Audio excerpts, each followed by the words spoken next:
blurb associated with them. Yep, I was just wondering which Komo wanted. You can pick two, and then you got to pick one as an NPC because playing with two helps to have someone. Probably Necromancer because that sounds like explicitly one made for me. So. Oh, don't forget to check the biography. It tells you what they can do, what they can't do. Yes. Oh, no. Okay, I can see them over there.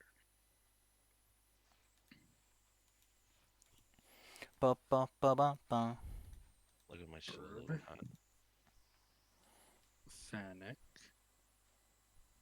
Also ordered food, so I might have to step away for like a couple of minutes sometime down the line because it says it'll be here in half an hour.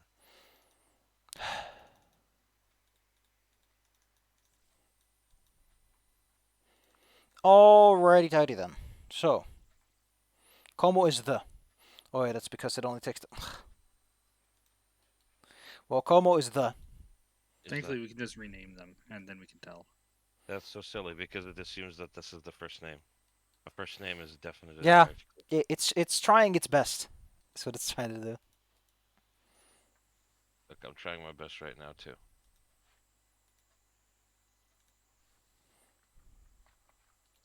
Man, I remember we played it once with like a bunch of dummies from another server. It didn't really work out, but it was fun while it lasted.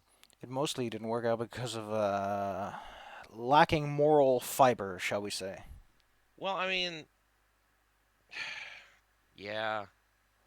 But I think that's mostly my problem because I should have made it clear what I expect you to be. Well, yeah, you said you're a bunch of criminals. Excuse me, you've greenlit the fact that we're all criminals. And I said, cool, we're gonna try to reform, but it's gonna take time. Honk honk.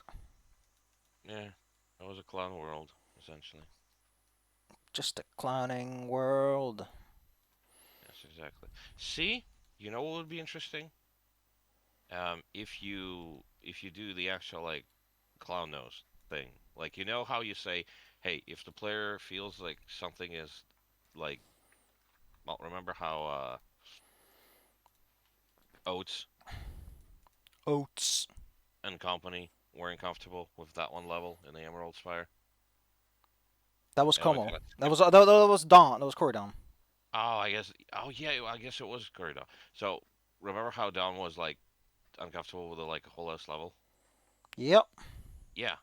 What if the DM can have a thing with like a cloud nose or something? It's like if the party suddenly joins the literal fucking Nazis or something, right? You put the clown nose on everyone. It's like, hey, check your inventories. You have a night. Also, in our group chat, I'm putting a picture that a friend is doodling for me, and it is me doing my job. Just the only expression I have most of the Why day. are you wearing that at the desk? You're gonna get so. What's it called? Because Safi, you need to Swamp. dress up for the job you want. Exactly. Como got it. It helps you get into the headspace of the character you're writing if you dress like it. I You can't. I know, can't.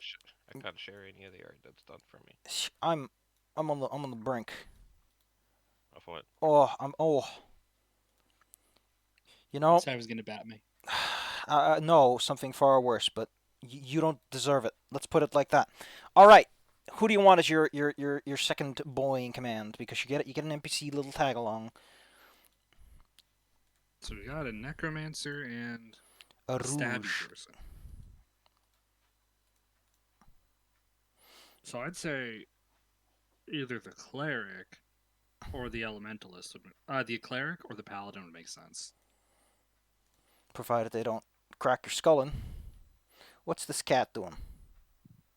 Oh, he's just a little table. Orange striped cats are like the best cats. He's They're just always such good little dorks. he's just a little man.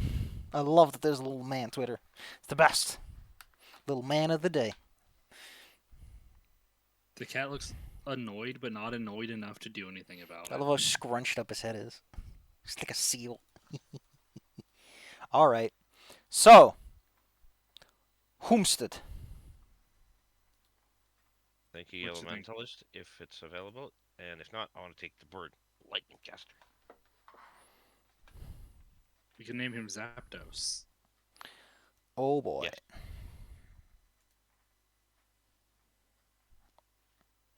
Can. Okay, well, Elementalist then? Sorry, I just think I realized something stupid after 20 years and it just pissed me off. What is What? it? Okay, so the elemental birds. Yeah, we got Articuno, I know the the Spanish icy. thing is. Yeah, okay. Zapdos, lightning strikes twice. I'm not sure how intentional that is, but sure. It very well might be. Does it make sense in Japanese? Because the number ordering is. I'm pretty sure they're named Uh, as they appear in the sequence, right? In the decks. okay, I'm gonna tell you something very disappointing about the Japanese names for Gen 1. They I don't have a name based off of Spanish. It's Thunder. listen. I know that in. Oh wait, Articuno. Isn't it? Yes. No. What I mean is that there's no Well, special that like the Zapdos strike twice doesn't work because they are in order of the decks. Uno, dos, tres. So this Yeah, I'm is just saying not. that it might. It could be intentional, but that's one hell of a smart of a like Toby level brain move. Also, Gen 1's names all suck. They all blow. They literally called it Goddamn Thunder. I'm on Articuno. Bulbapedia and I'm just like, what? Yeah, and Articuno is just Freezer, and Moltres is Fire. The hippest names on the block. I mean, it makes sense, doesn't it?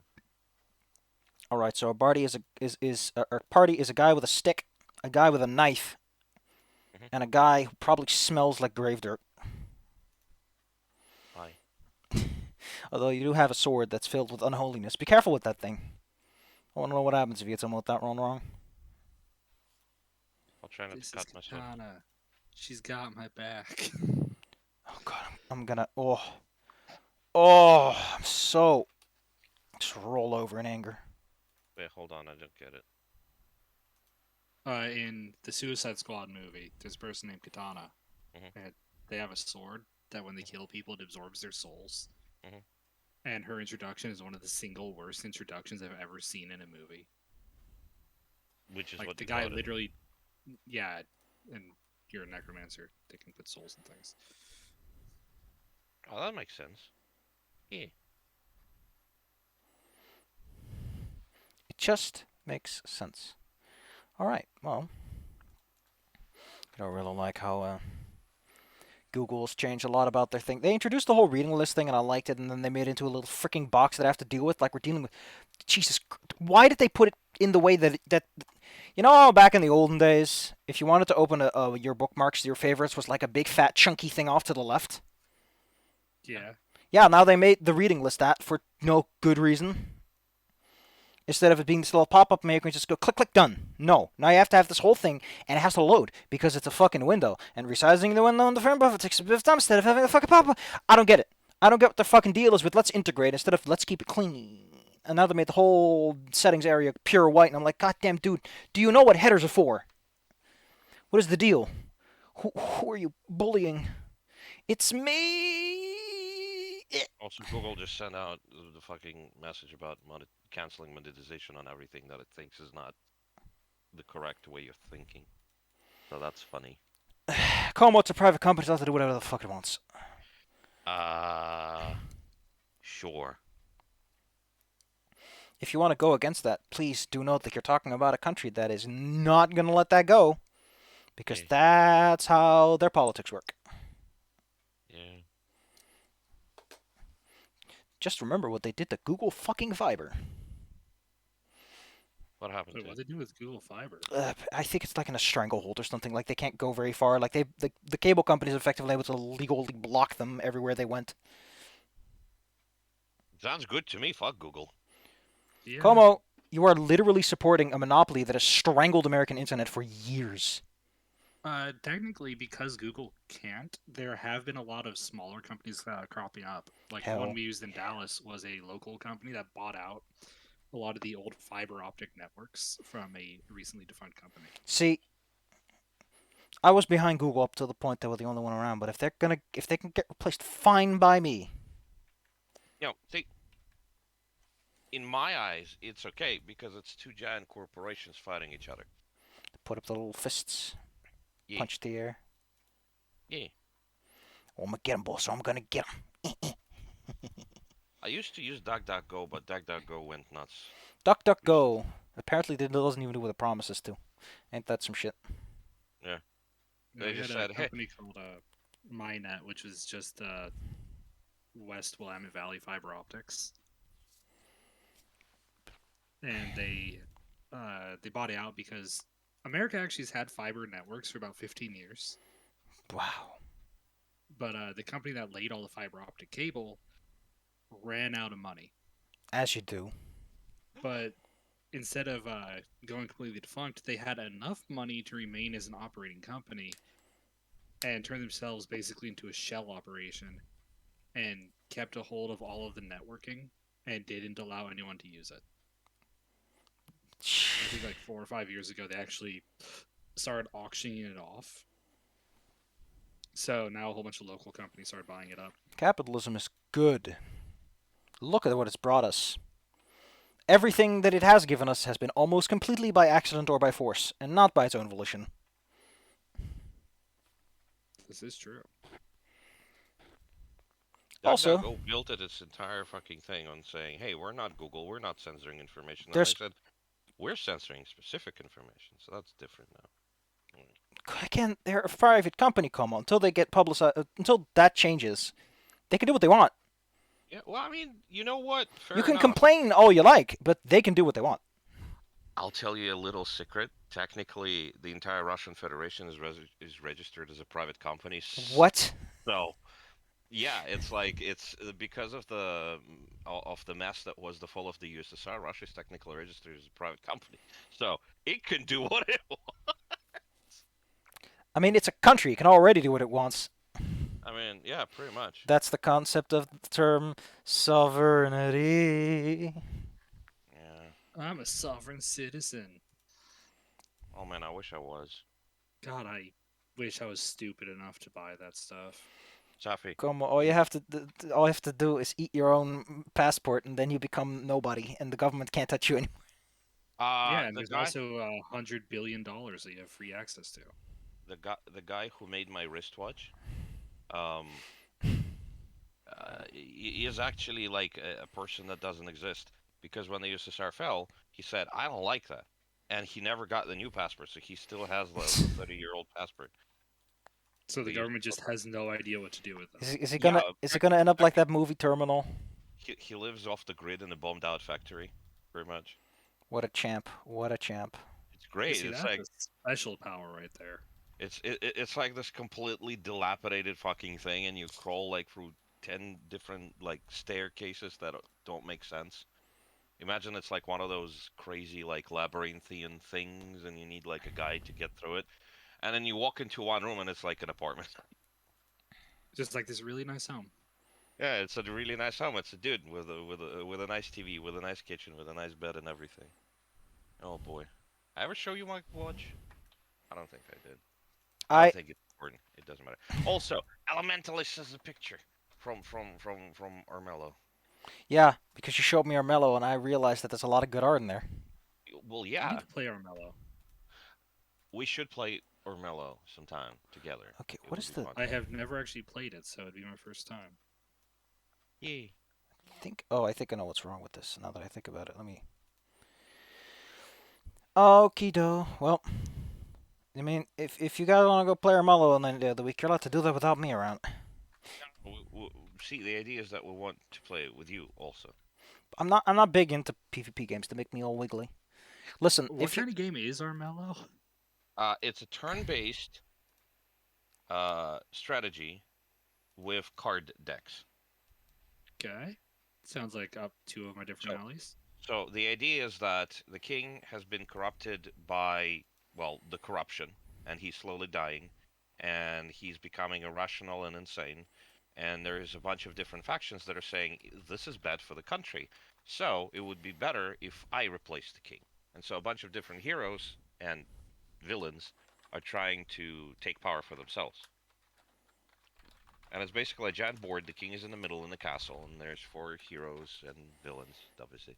in the different corners of the map, and then they start fighting. And then within 10 turns, the king dies, and based on the winning conditions that were achieved, somebody wins and becomes the new king.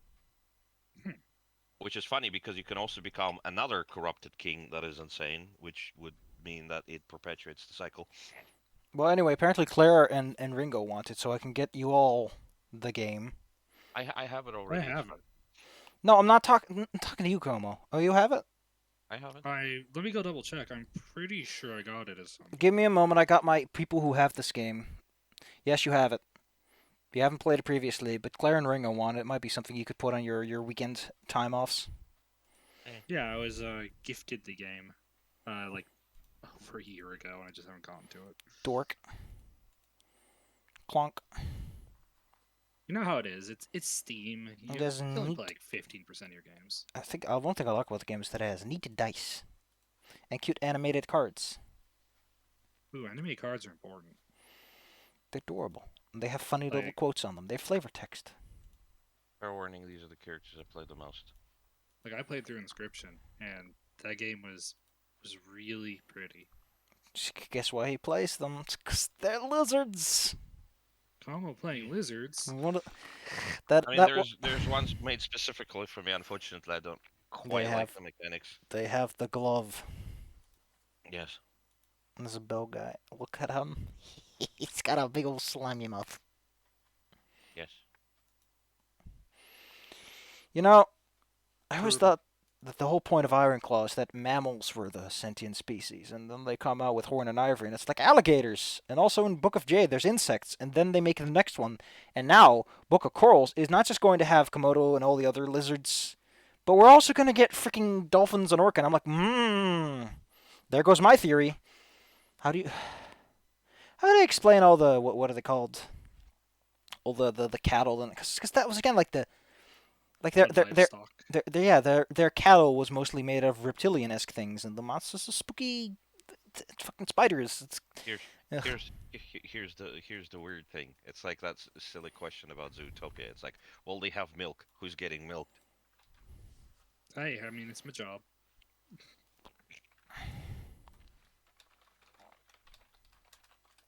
All right, all right.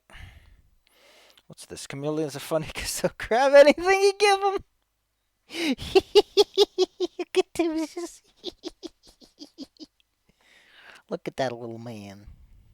Look at that little Someone man. did an summarization of all the different core classes for Pathfinder 2, showing what their main abilities are out of Yeah, 5. That's neat. I posted it. It's neat. It's very neat. What's this? Oh God, it's it's a fucking stretchy lizard. There she go. Oh man, I think that I really do think that Pathfinder 2 went a little overboard with class customization, because what is a class now? It is the selection of things you can pick, which is cute when it's a spell list, not so cute when it's the whole class, basically. Ugh. Like, the whole thing even mentions subjective and thus really hard to gauge is fair enough, but why doesn't it point out that, for most part, you can change things up a lot, depending on the feats and all you get, and the archetypes you pick? I really like the flexibility that it offers. But the problem is, you would forever be worse than if you double tapped. Like you can have a fighter with a fire archetype, and then you would be like way better than anyone else. Kind Possibly. of. I mean, the fighter already gets like a thing that lets them pick their own class feats again for free. It's great. Mhm.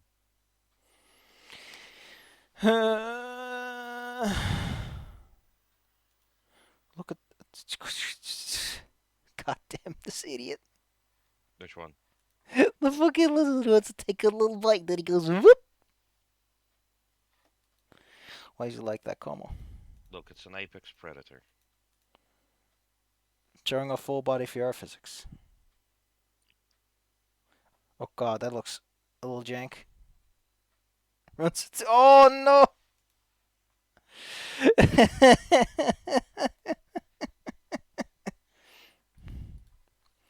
Thanks.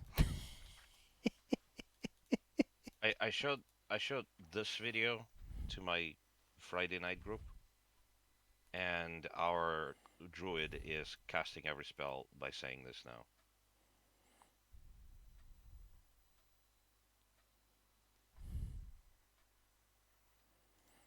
Okay, okay, okay.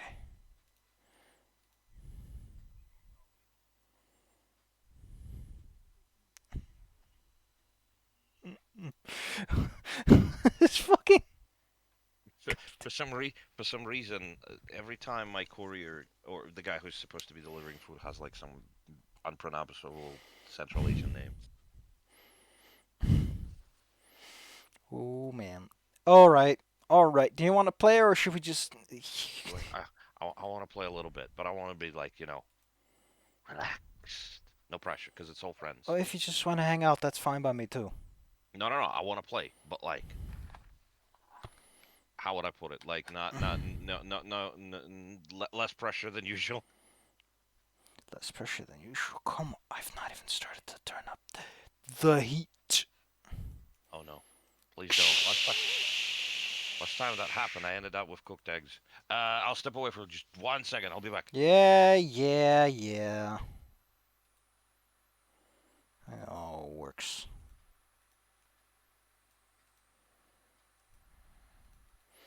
I know how it works.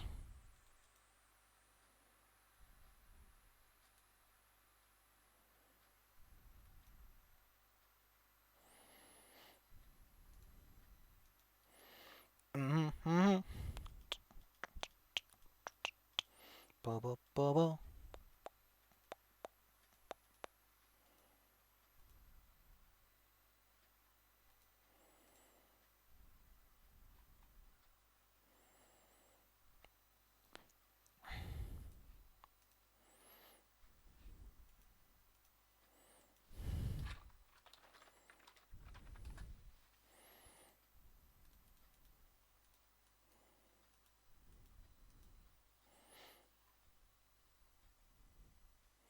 Da-da-da-da.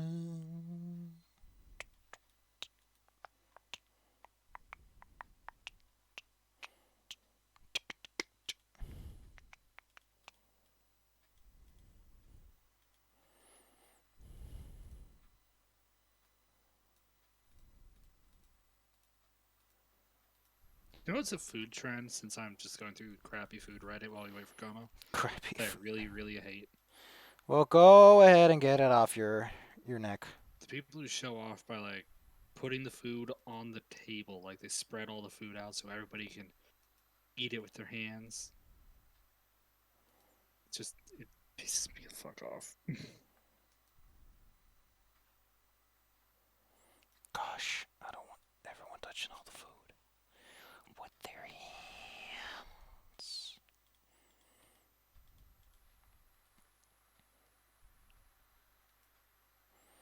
Rubbing up all that food. Rubbing up with those hands.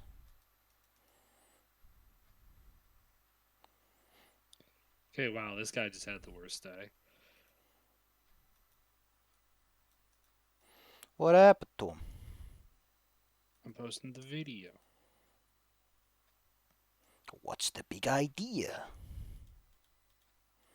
That's a stone, Luigi. You didn't make it.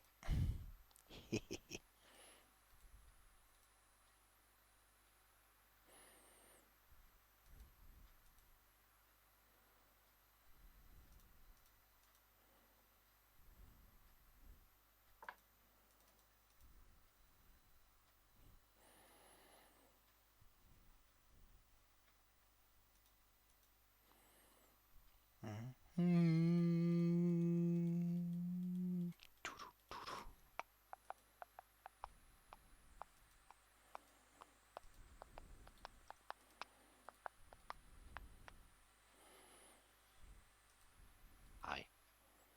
Como. Yeah. So, Zella, which NPC did you choose? What? Which NPC did you choose? The secondary character. Wait, I thought we chose one together. Do we both choose one? I think we both choose one. No, It's fine. Unless you want to run the campaign yourself. I'm not running two NPCs. Let's put it like that. Yeah, that's what I thought. Okay, okay. In that case, it's the elementalists because they have a very boopable snoot because they're fennec. It is Yeah, true that was one I'd of the like reasons I considered them. I'd like to think that like the original species do kind of carry over in a sense. So in the camp, you're just doing that thing where Fennec just run around like dummies. Dummies. Now, They are dummies. the next question. Well, I mean, lizards are also kind of retarded. So hey, it's There's a right reason it's up called my alley. lizard brain.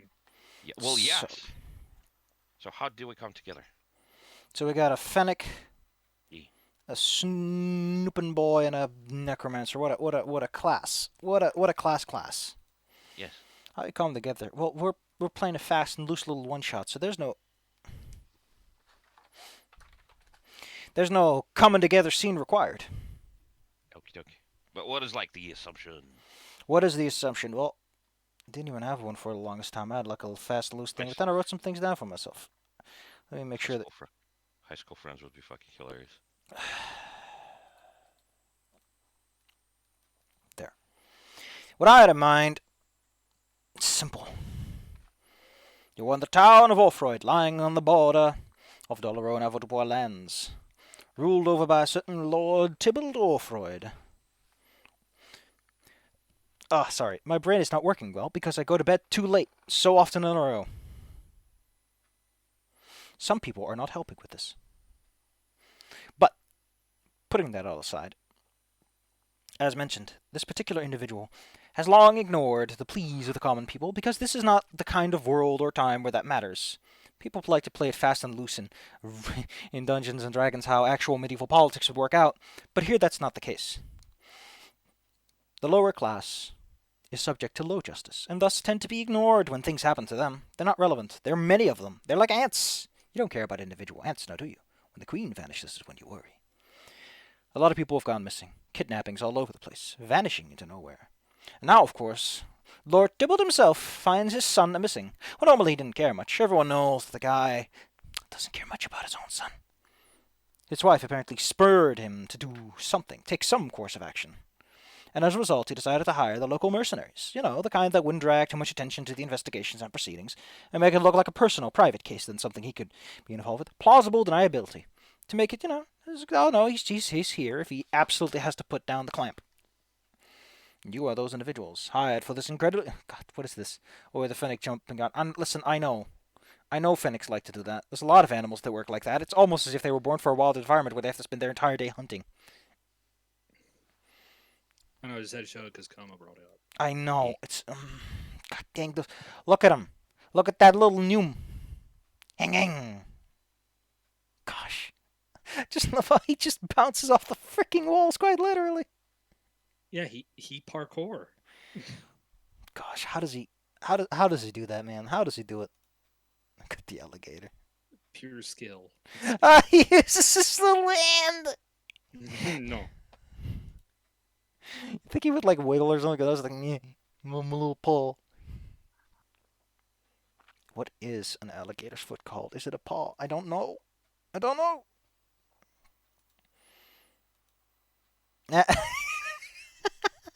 Wiggling.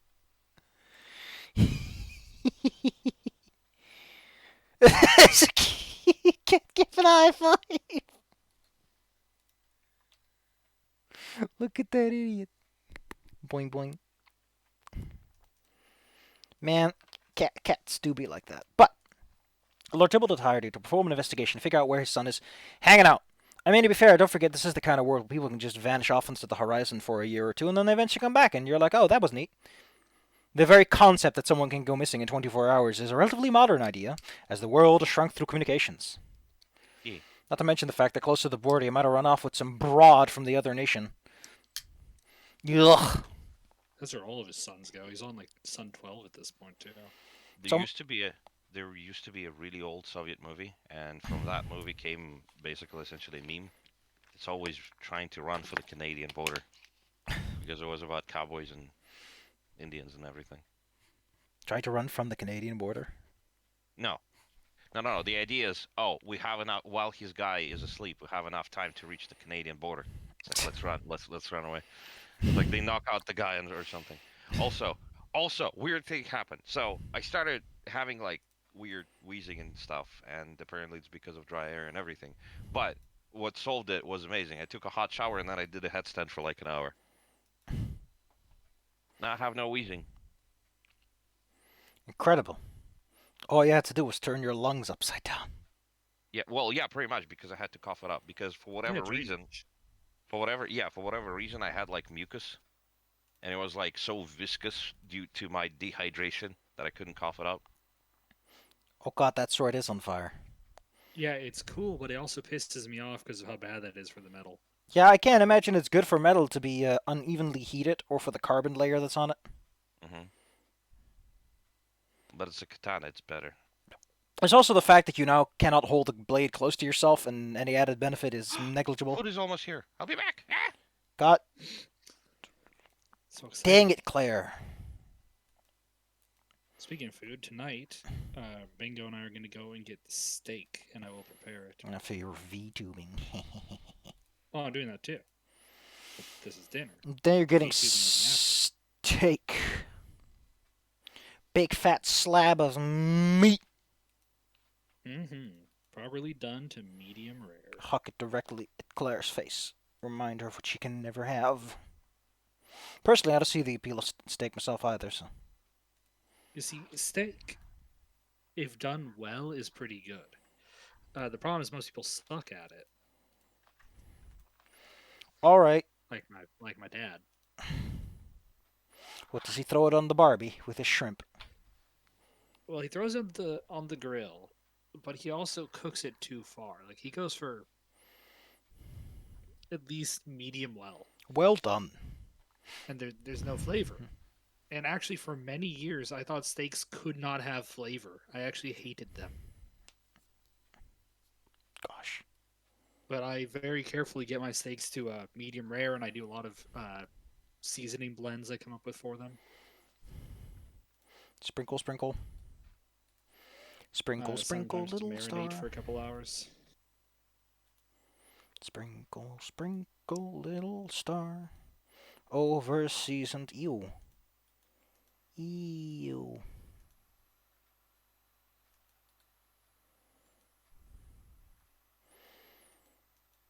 You know, between all the April Fool's things that were done, I gotta say I like Zeta Plays the most. That guy went whole hog on a freaking dumb joke. What do you do? So, basically, he made, YouTube Shorts? He made like an LP of Super Mario Bros. 2, and he made it entirely out of shorts, out of the 1 minute or less video format. And for each of them, Wow. he made sure to time it around it, so he had a little timer available, so it all works. It's not like he just chopped up a whole video. And then, for that little extra sprinkling on top, he also made a unique thumbnail for each of them, in the style of the attention grabbers. At a certain point in this video, he actually shows off all the thumbnails, and I gotta say, he went pretty far for it off, like Yeah, freaking. that is a lot of effort to get there. And so you have an LP that's 27 videos long, but they're all a minute. See, Ringo's thing he did for his stream on April Fools was he decided to play a terrible, terrible game that I'd never want to touch again. What is it? Final Fantasy VII, Dirge of Cerberus. I don't even know what that is. Okay, it's a sequel to 7 before Advent Children. It's a first-person shooter where you play as Vincent. None of that says anything to me, so I guess. Okay, so you're a side character that had barely any character. It's suddenly an FPS, and it's a bad FPS. The storyline is worse than usual, and that's saying a lot. And just mechanically, it's awful. It's Which one one of the was worst 7 again? examples of what? Which one was 7 again? Cloud.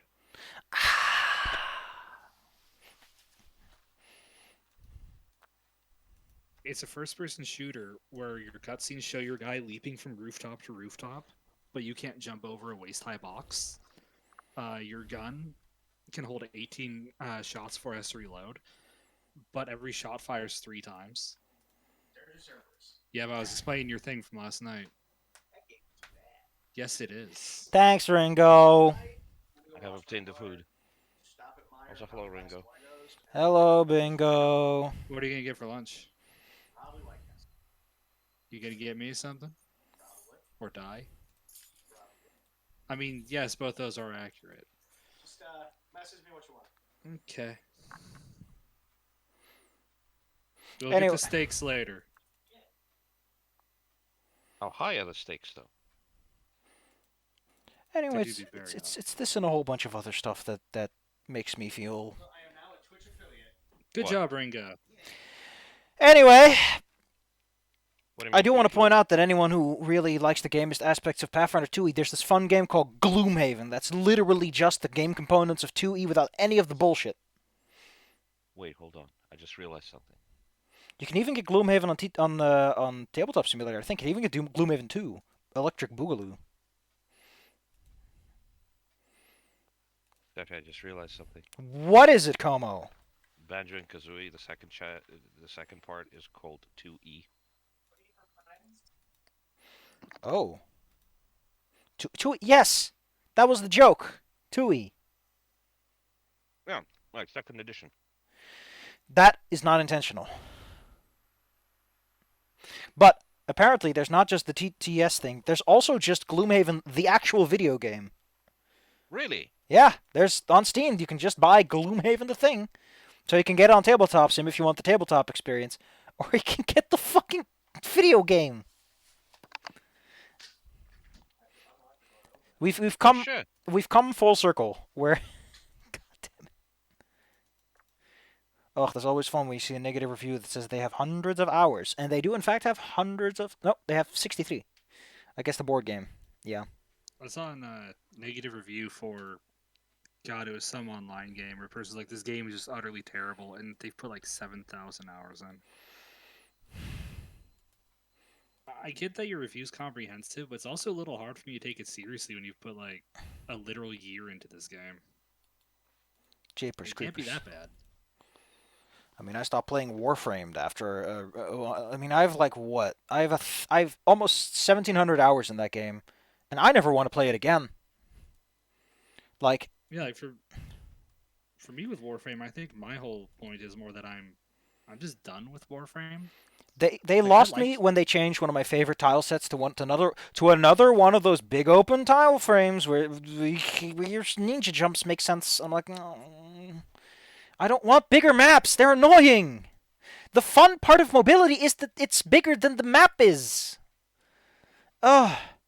Or as a smarter, more intelligent person who isn't sleep deprived would say, the fun of mobility is that it feels like you're moving faster than an area is designed to accept.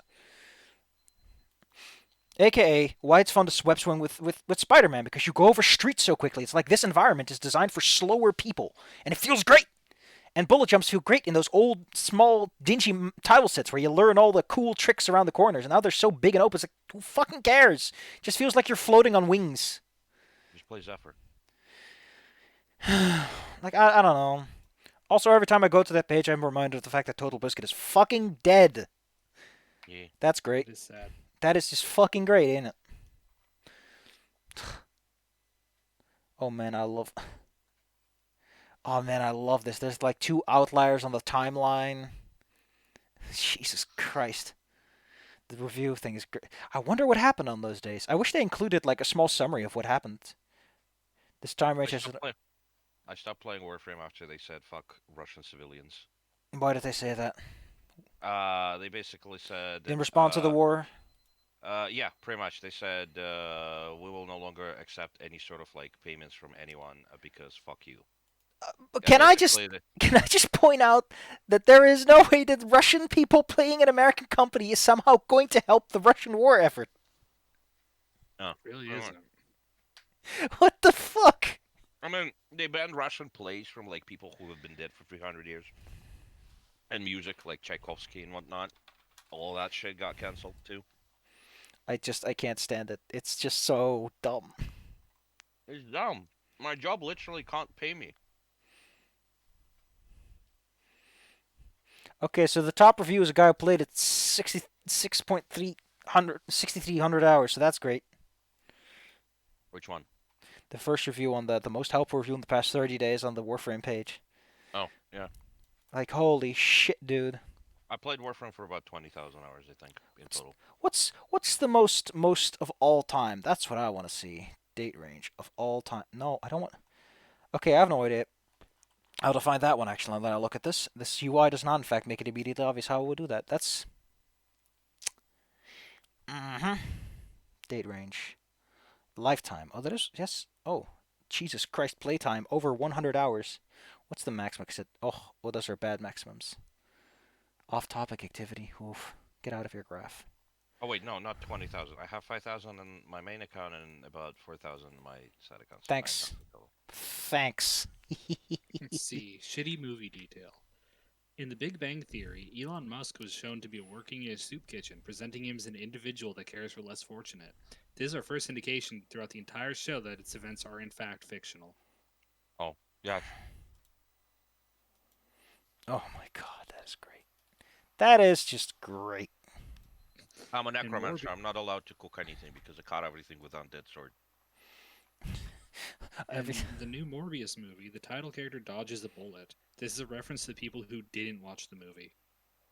That's funny. Wait, what did you say? He In dodged the bullet. Morbius, the title character dodges a bullet. This is a reference to the people who almost watched the movie. What is up with Morbius? Why do I hear about someone It's who... apparently just fucking terrible. I heard about someone, like, renting a whole fucking movie theater for 4 people for it or something. Yeah, and yet, from what I've been hearing, it is just so impossibly bad. Like, it's currently at 17% on Rotten Tomatoes. I don't know what's up. I'm very confused. I'm crying. Wait.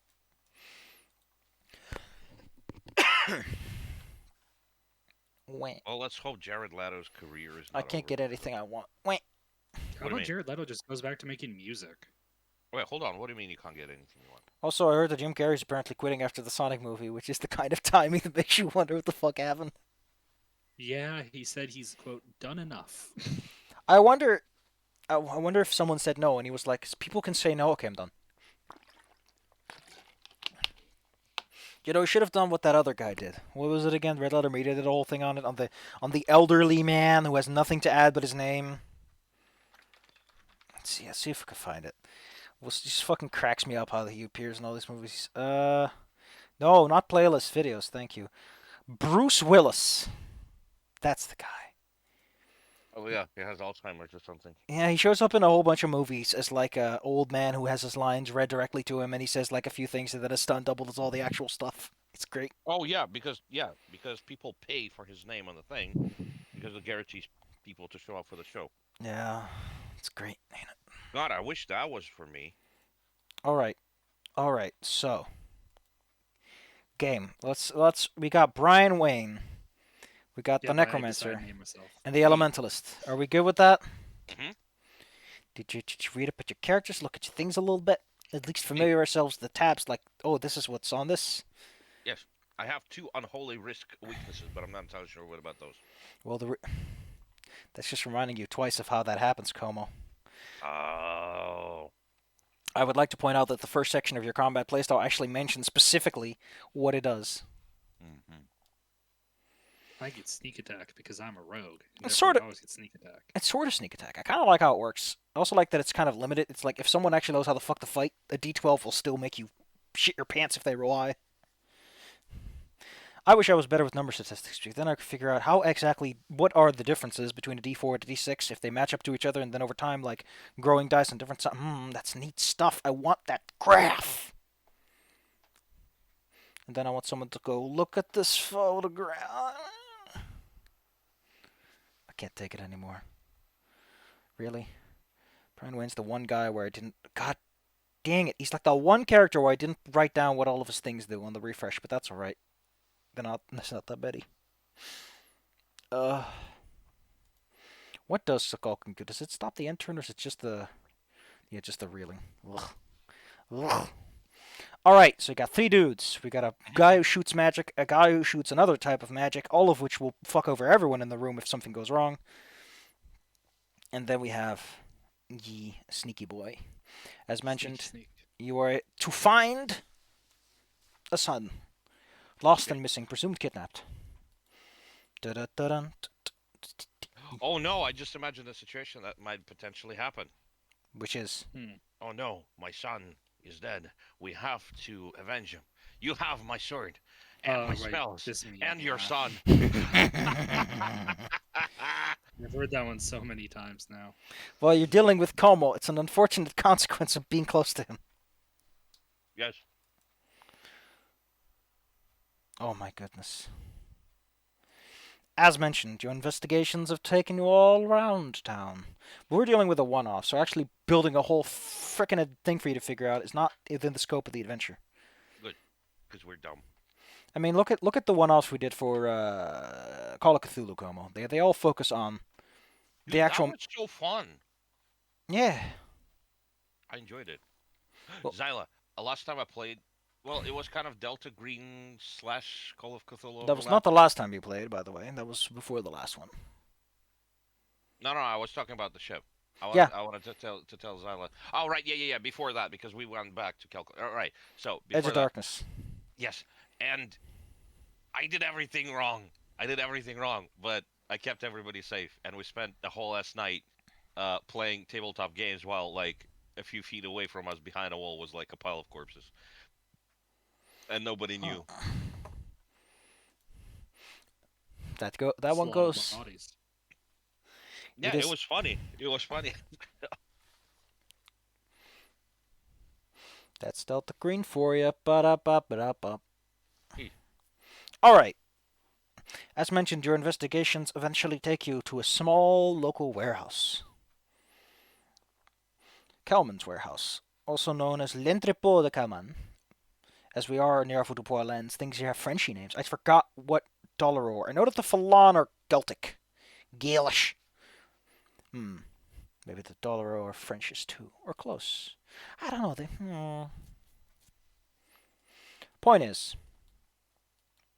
my brain shuts off every 5 seconds. Especially when Como posts something and I get the little red bubble in my eye. Bless you. Holy shit. Every time you sneeze, it sounds like you're spraying mucus over a party of adventurers. That's exactly. Compared to Claire's super gay sneeze.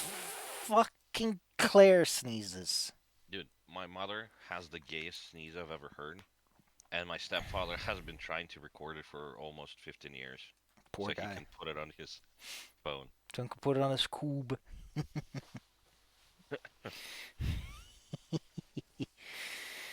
I'm good to go. Kalman's warehouse, as mentioned, is, considering that this lies along the Chevronets Pass, which goes into the mountains into a fancy place, don't worry about it. Not to mention the fact that this place lies between a location, I think Aureville is where they produce many of the steel necessary to produce firearms, so between that and the capital. So yes, this is a place where logically a lot of trade happens, not to mention that it's close to the border. And, you know, it's on a mountain pass leading into the heartland, so hey, food comes through here, weapons come through here, smuggling comes through here. It's a little bit for everyone. It's a little bit for everyone. Logically, that means that there's warehouses.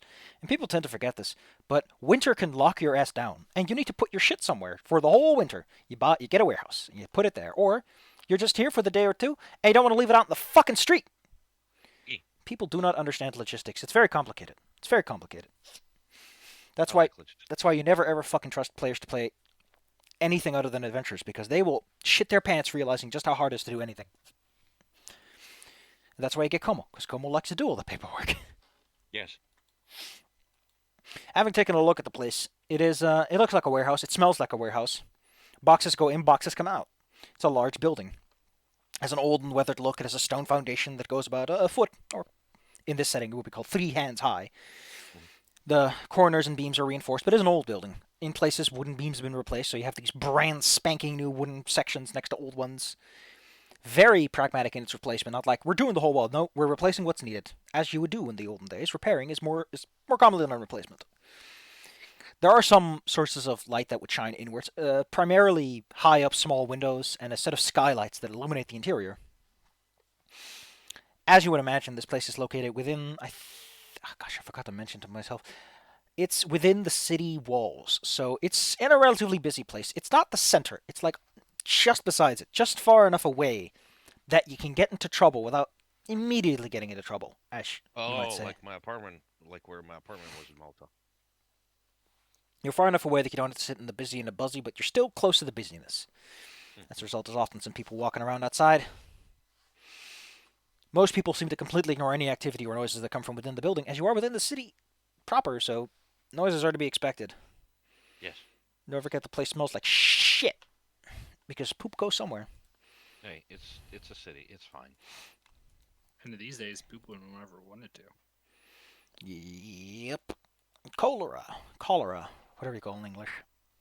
Uh, Cholera. d- don't kiss the necromancer. Get salmonella. Thanks, Jon Snow, for figuring it all out for us. Yeah. What are these bubble boys? Oh gosh, you have a bubble gun? Oh my, what? This is bubble weapons? Yes. They're explicitly some sort of like heralds that are literally those little bowls with capes, and they have bubbles. They shoot bubbles at you. I It's fucking hilarious. love the bubbles. Dumb as shit. The point What a is that your clues have led you to believe that this location might be where some pit that people might travel through. hmm It is, as one might say, where your investigation truly begins. And so far, it's Yes. been rumor gathering, clue collecting, and now it's time to see if those clues give you a proper lead. Good. So, as mentioned, the warehouse itself is in the cramped streets, hmm where most buildings, they slant inward a little bit, things sag down, people don't know how architecture works, foundations aren't very often laid, and if they are, they're not that great. Ah, people don't know shit. So I want to know from you, before I put any tokens on the map, what is your approach going to be on this facility? I'm going to give you some more basic parts that you know, other than the windows and the outside features. There is a distinct front area, which has one of the few proper glass windows, which leads into some sort of office-looking place, from what you can tell downstairs. The front area has a little a tiny U shape, and then there's a wooden. I guess wooden fence sounds wrong, but it's a wooden no, stone fence, like made out of rocks and everything, that surrounds a small courtyard with a huge gate they can close, which also has direct access to the little office space off to the side. So, what is your approach going to be on, figuring something out about this odd facility? Well, I do have a little bit of stealth. I actually have 2 dice in this. And what does the little X Okay. mean also? The little X is. Oh, hovering over it doesn't explain that. The little X is for skills that are affected by being burdened or encumbered. Burdened, basically. That has to relate to encumbrance. Like, if you carry more than a certain amount, you take a penalty. It imposes a limit, which is how big your biggest die can be, or it imposes certain reductions. In your case, I don't think the reduction would even affect you, so even if you were encumbered, you wouldn't care much. That's amusing. I also Also, have 3d8 in stealth. as a quick note, the dice you see in the skills section specifically, those are your total dice, which usually come from the marks you have, hmm and maybe optionally your species or career dice, depending on if those are added by your specific career or species. This does not include, because most checks in this game are a one or more traits and then a skill. hmm So you add your speed usually to stealth because, speed governs your finesse, your agility. Sounds reasonable to me. So you do So, not, in fact, have 2 dice. You have more than that. okay. Well, I would like to stuff my way in and poke around in the office, assuming there's nobody in there. Okay, I've got 2 things for you. First and foremost, I forgot to mention this, but it's important. The front gate is not abandoned. There are usually 2 people standing in front, whose job it seems to be to look big and tall and impressive. Not to mention the fact that a lot of they're called cattle, cows, and steers and cows. Yes. The cattle are laborers are carrying boxes in and out. So it's not like the obvious front entrance is completely unguarded. hmm Do they work Oh, so I 24 can hours a open day? those inside. Okay. So the only obvious ways into the building you've seen are the skylights and the small little windows off to the sides, Hmm. which are high up. And people Fair would. enough. Would I be able to actually fit for those? With a little bit of a squeeze, maybe. Okay. Well, my idea here is to suggest to my buddies over here is to try and sneak in, probably after hours, if possible. Wait until nightfall, sneak in then. Yeah, unless itself. we want to be complete clowns and we're gonna say, hey, it's a health inspection. I'm gonna ask you a fun little question. Hmm. So this is kind of important setting-wise. I Some animals are nocturnal, and nocturnal animals hang out at night. So it's not like the streets become deserted as nightfall comes. Like a lot of cities have two phases. So night does provide the benefit of darkness, yes, but it's not what it is in real life. It would be in our lives.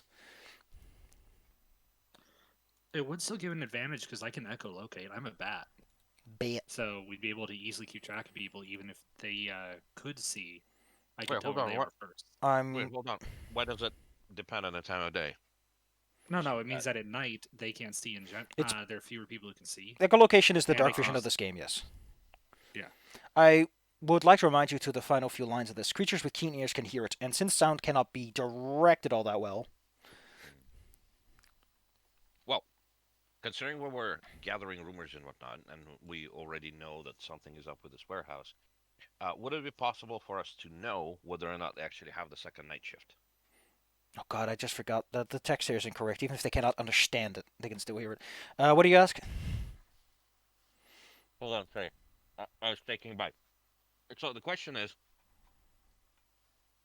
as we were gathering rumors and whatnot, would Hmm. it make sense for us to know if this particular warehouse has the night shift? I mean, that is a I great could question. probably just try to talk to people. I'm pretty good at figuring out I imagine that criminal most people still things. wouldn't like to go outside at night because it's very cold. So most people would like to go indoors, if only for that. So yes, there probably wouldn't be much of a night shift. Okay. Oh, your personality gift. Um, Basically, this is your free inspiration system in the game. It's like you can add this if you can justify it in any way, shape, or form, but only once per day. I like it. I'm crafty. Yeah. I'm reserved. Yep. Yeah, I'm just reading through what all these do Yeah, okay. Marvelous. because it doesn't create pop-ups. Yeah, it doesn't create pop-ups, but you can click the little edit box to get the pop-up just like that. Mhm. I don't know why this doesn't do the drop-down thing that a lot of other systems do, but it's probably coming. Like the people behind this are pretty good. What they've done so far, I would put under COC levels of good, considering how obscure the system is. So yeah, what I could do is I could try to Why is 13th H so well supported? Jesus. what I was gonna say is I could try to figure out a way, uh, talk to some people around the area and try to figure out what the usual guard patterns around here are because I'm good with people on the street and criminal Hey. elements. So I want to point out that Yeah. you technically work for the. Well, I guess you work from it not an open capacity. Well, the other thing you could do to figure out guard posts is you can just hang out. I mean, if you've got the time to wait until nightfall, then yes, you probably have the time to check out what the patrols look like. Is What there I do like, is sculpting. is there any sort of cafe outside, or is this not like the kind of setting where cafes were invented yet? Dude, this is the kind of world where you can loiter. People like to go like don't loiter, but if you look fancy enough, like you don't look like a beggar, people won't bother you if you just stand around for a while. Oh my God, it's like that silly thing. The NPC from Skyrim. It's like this guy just pulled out a chair and sat in the middle of the street for 72 hours. Just waiting. Yeah. Who's gonna stop him? Exactly.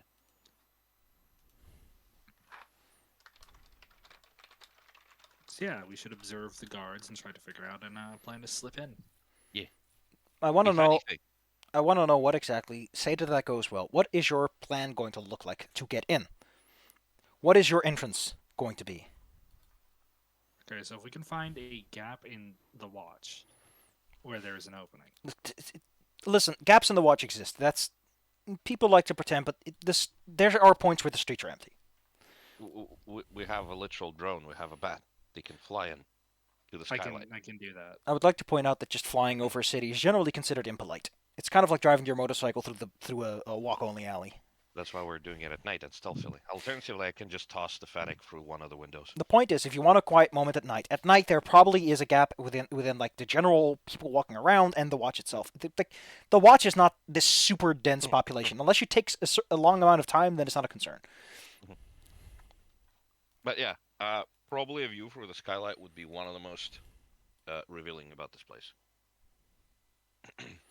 Mm-hmm. And I do have sabotage abilities, so I'm good at picking locks and things.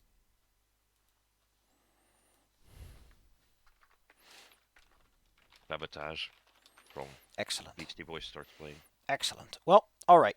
Gosh, now that I think about it, it would make Ironclaw is a weird setting now that I think about it, because any creature that has natural flight Yeah. would invalidate a lot of defenses. Like, to be fair, this is also a setting where wizards in armies are technically considered a concept, so I guess it's not a huge thing. Like, a good enough wizard can make the weather go, and then you just swat them all out of the sky with a big tornado. It's great. It balances out in this goofy way. All right. So, Also, on a side note, since we're speaking about flying and everything, for the Companic, I have finally got them all. I have gotten all speeds of movement in 5e. I have the walking, I have the climbing, I have the swimming, and I have the flying now. This feels so dumb. I can walk on any surface, including air. so you have a walk, a climb, a fly, a swim. Yes. Do you have a burrow speed? No, I'll have to work on that. Wait. I need to look up earth elementals before I say giving you too harsh on that, because it is possible the burrow speeds don't exist and I'm just imagining things. No, No, burrow speed does exist. is considered a thing in this game, yes.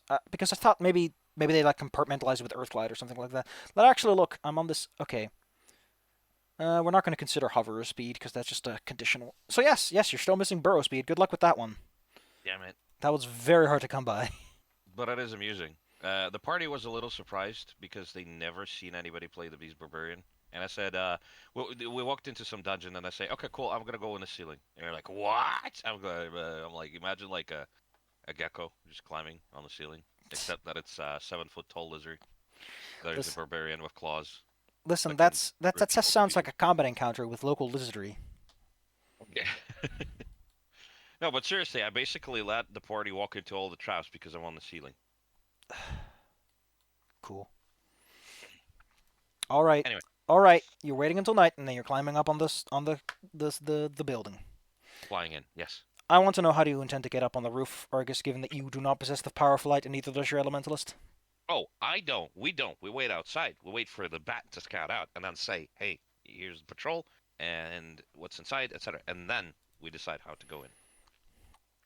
Excellent. Well, I have to. Well, let me just not remove those tokens. Let's just bundle them up. Eh. Dun, dun, dun, well, at a certain point in the day, the people outside the front door go home because, the doors are locked, everything's closed. You don't need everyone to be there all day. And then there's still some light sources inside. Through the small windows, you can see that obviously someone is still in there. Occasionally, some sounds come from it, but nothing that would arouse any immediate suspicion from people outside. Brian Wayne flaps his wings and flies up. Alright, let's see. I need to turn this one off because it's now nighttime, which means it's dark. And in a moment, you'll actually get to see. Oh, wait. Hey, quick question. Did you actually rename a character? All right, you did mention that you're going to rename it. I'm just going to stay the Necromancer because that's descriptive enough for me. Okay, just a quick question. Can I hold the Fennec like a cat? Like Dr. No? Or Dr. E? The Elementalist has a body of D8, which implies that he's actually pretty large or firm. They're big. Oh my god. They're not small, though. Dang it. Dang it, then throwing them through the window would be impossible. I thought they were tiny. You could hold them out on the palm of your hand. Alright, Brian Wayne. Roll me some stealth as you walk around on an old, creaky roof. Or, to be specific, let's figure out how this... Let me explain how this works altogether. Also, one quick question. Is it supposed to be just a black screen? Yes, there are no tokens on the map, as I said. Okay. Okay, Brian Wayne. There's a section at the top, underneath all your fancy traits, that says Open Dice Pool Roll Pop. Yes.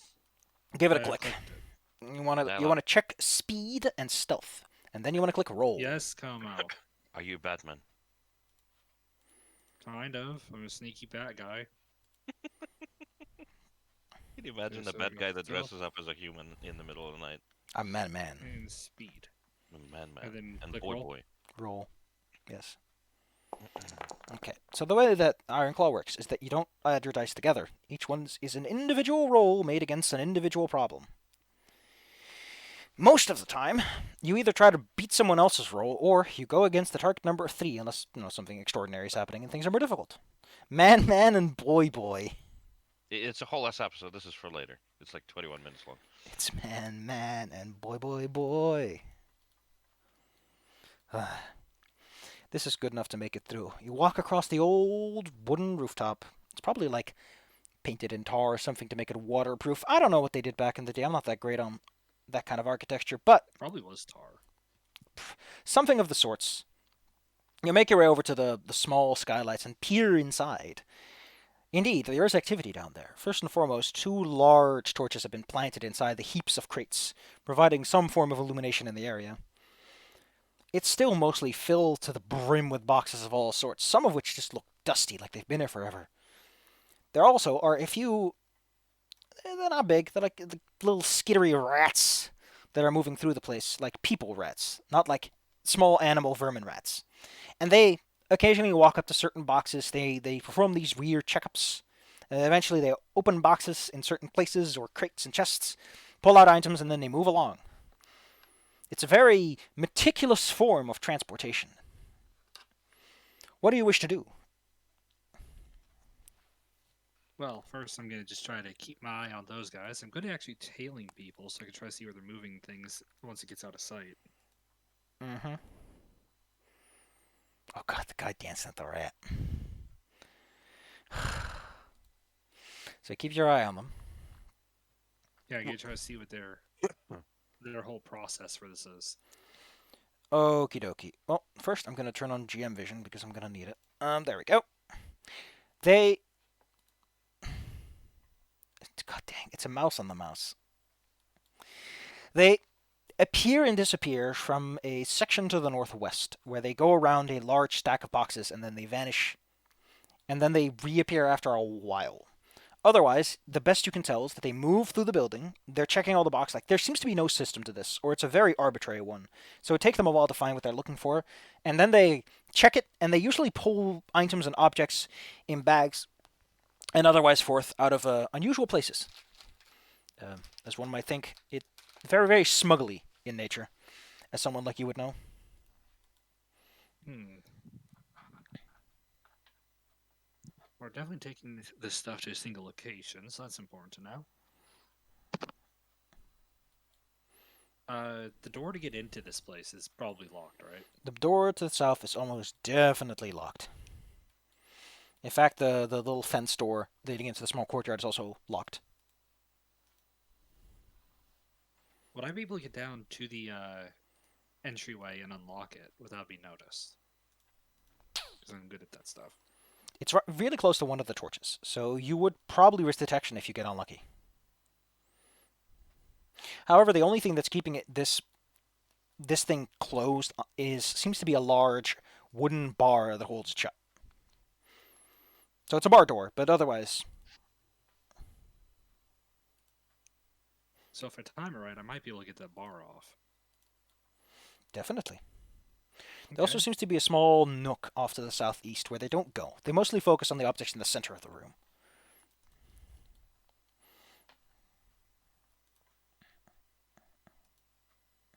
Well, I am gonna go and try to get that door open, unbarred at least, so I can have backup if I need it. Okay, I'm gonna see vision radius. Here you go, 12. Alrighty, tidy. Probably in my best interest to have. Oh these gosh, two whoops! up You're here. still using the old token, I think. Give me uno momento. Yeah. Boop. You quietly glide down to the ground and land on the old floorboards. The air here is thick, cold, clammy, and humid, as you would imagine an old building like this to be. Just a big old soak of wood. Directly south of you if you can see it, is the door. I do see it. So I'm gonna slide over. You slide on over to the door. As mentioned, from time to time, rats are sliding around. You can hear their distant tickering. Rats, rats, we are the rats. Don't celebrate yet another birthday bash. Michael. Michael, it's your birthday today.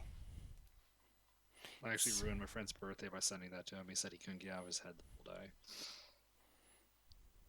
That was like yesterday. Anyway, see how I get this far the door. Mm-hmm. Wait, give me a moment.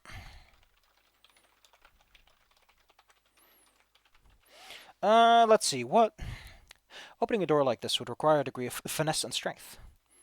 Open that pop-up and give me a body speed roll as you carefully try to move this object out of the way without... because it's easy to just drop it and pop it off. But I'm trying not to make You're noise. trying not to make a lot of noise. Well, 3 is all you need. Because, you know what you're doing. Also, I probably should have let you add, I don't think that... Your token's twisted. I hate it when this happens. The door is now openable. What do you do with the bar? Well, since we have all these boxes here, it'd be those boxes. Bars usually. Well, it's not just boxes. It's a whole bunch of garbage. Yeah, so I can carefully just slide it in with that. All right.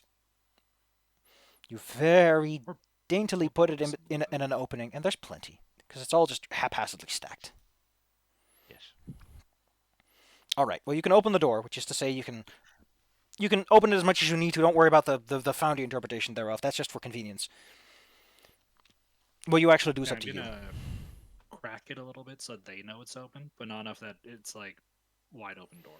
Well, luckily, because of how light works, the directionality means that outside darkness sees the light from inside easier than outside sees the darkness. So the door on a crack is easier for them to notice. Argus. Yes. Well, the door opens. Like, I don't know how you would tell, but we're just going to go with this. You still have a front courtyard gate that's in front of you. Mhm. Boop. And boop. Oh, wait, you don't have any night vision, do you? Nope. Don't think so, but I assume there is some light. You said there's lights inside the building. Well, we're not going to worry about that because your elementalist can also just do like a little flick with his hand and make a little torch. Bloop. Yes. I like Ironclaw light sources because they're very oomphy because of how the range bands work out. Yes. While you're standing in front of a closed door, it's like what? Like 6, it's like 2 meters, 7 feet tall. It's like meant for, because there's tall people exist in this world. This isn't like Earth where it's uncommon for people to be over 2 meters tall. How tall am I then, and how tall is the elementalist? Well, are your dice good? Yeah, they're good because you're supposed to have it. Okay, you're D6, so you're decent. You can be whatever size you want. But the taller you get, the leaner you get. Like your body is sort of a limit on how much total volume you can have. Yes, it's like metamorphs. I really like that idea. Can I kind of tiptoe and put my snoot over the gate? What do you say? Can I tiptoe and basically put my snoot over the gate so I can look inside, real quick? How tall are you again? Well, if we're going with the regular stuff, about 7 feet, cause neck. You peek your head over the gate, Mhm. and you would see the open door, and as mentioned, you would see the little courtyard area. Yes, I will also probably hold up the elementalist a little bit so I can have a light source. There's an unfortunate thing, which is the fact that the gate in front of you is distinctly locked. It's like a simple metal padlock. Okay, well, in that case, we're gonna climb. I'm gonna pick up the elementalists. I'm gonna put them over, and then I'm gonna use them to basically. Yeah, if they could help me climb over, also that would be great. Oh goodness, the You have a elementals. boost? Brian, you should see on the other side of the gate, the elementalists land on the ground. Like you watch Argus, like those big old no Argus, the necromancer's big hands, like drop him over on the other side. Actually, before we do that, can you roll me your body and species dice, please, to see if you're even capable of just hucking the elementalist over? Okay, so how would I go about that? You click on the open dice pool roll menu, and then you check You check the following boxes. You check your body, you check your species, and you check the box at the top that says check to use target number. And then you just click roll. Okay, so just body and species. Yes. And then you No click target. and target number. Yeah, check for target number. It's Okay, at the top. so it's gonna be 3. Okay. Then roll. 1 success is all you need. All right. As mentioned, Brian, Elementalist is on the other side now. Well, here we go. Morbius was originally scheduled for April 1st because this movie is... I don't even know what it's about. All I know... It's about a guy who gets a blood disorder that turns him essentially into a vampire, but they took all the actual vampires out of it. Like he just sparkles? No, he just drinks blood because he has a blood disorder. Which is really weird because the comic Morbius is a fucking vampire. There are vampires. He's a tie-in for Blade, the vampire killer. Really? Yeah, he actually battles Blade a couple times in the comics, and they both became begrudging allies after a while because Morbius is actually a good guy half the time. That sounds amusing. Man, I miss Blade. Blade was nice. Blade has a movie coming. Really? Yeah. So nobody gets to complain that there are no like black superheroes anymore. Okay, gotcha. Yeah, I'll actually be the second one because Black Adam is coming out pretty soon, and Nice. that's The Rock. Nice. Because it's The Rock. That's perfectly fine for me. That's a little bit of a distraction, but it's also kind of like an uncomfortable question. Because people keep saying it's like, well, it's a black person playing like a white person historically, but that's fine because it's all about characters. Has anyone ever tried to suggest that, Black Panther should be played by a white guy? No, because Black Panther's character is really specifically there. Like how Black Adam is usually not played by people who are like or wouldn't be played by someone who is super dark skinned because he's supposed to be like Egyptian. Playing Black Panther with a white character would be pretty much blackface adjacent. It would be blackface in many ways because of the Black Panther's organization too. Yeah, that's the joke though, because they keep saying, "Oh, cool. It doesn't matter what race the actor is because it's all about how." Yes, Komo, we get it. You have political affiliations. Game, please. Oh. Okay. Oh. All right. Brian. Elemental's on the other side of the gate. What do you do? You can tell that they do not possess the ability to make... They can probably get Komo over with their fancy magics, but not in the way that doesn't make a lot of noise. Mm. You know that they can break locks. Like, Elementalist magic is pretty much the cool wizarding stuff, but it's noisy because spellcasting is noisy. Yeah. Not to mention that shattering a metal lock would probably make a lot of noise to begin with. I could just slide in and I can do the lock. Please do. You slide on in. I presume you close the door behind you instead of leaving it open. The Yep. draft gets in. The skylights notwithstanding. Alright. You can open me that pop-up, and you can give me a mind craft check, because that's what's used to sabotage. You can add, at the bottom, an extra d12 for your sabotage. Your target number is going to be 3, because this is just the normal lock. And craft. I think I did that right.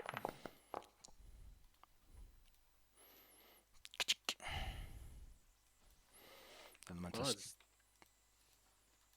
Whoops. Oh, it's because the couple. door's unlocked. Alright. Well, you only need it.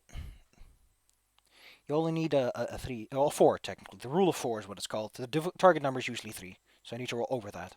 In the case of ties, advantages can help. But, door is open, as in the lock's off, so you can open it if you want to.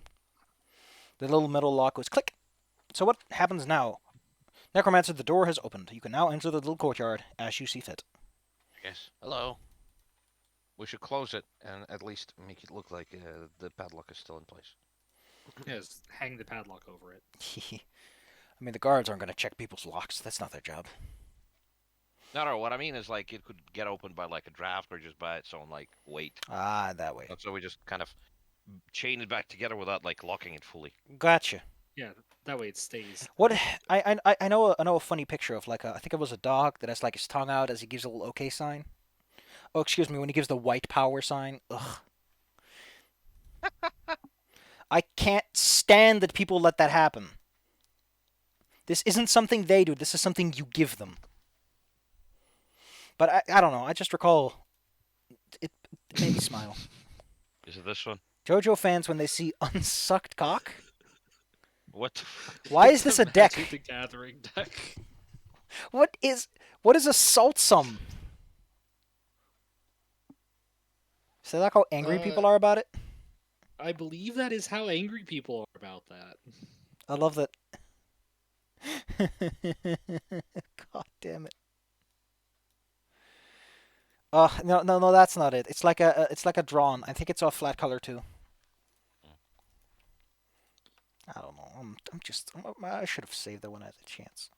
But you're inside the look. Okay, yeah, it is. It is a thing on EDH deck recommendations where individual cards can have a score added to them, which is how likely it is to piss off the other player.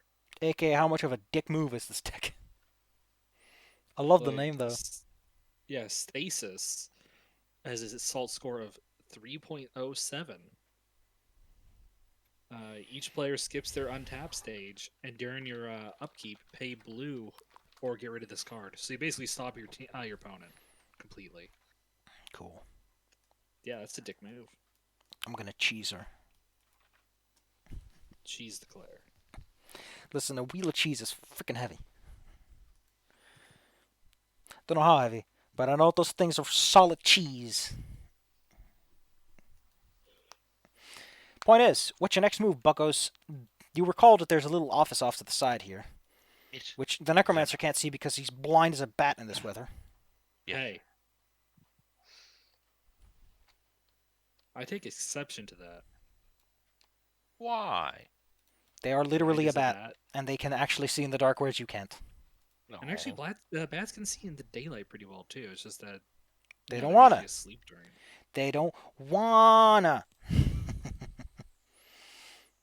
Actually, let So me I'm look gonna this up. sort of indicate for them to stay back a little bit. Give me a moment. I'm gonna look this up because I'm curious. Ironclaw 1 is like a lot more races have negative connotations attached to them, and I want to see if they gave bats like a penalty. They're frail, but that's about it.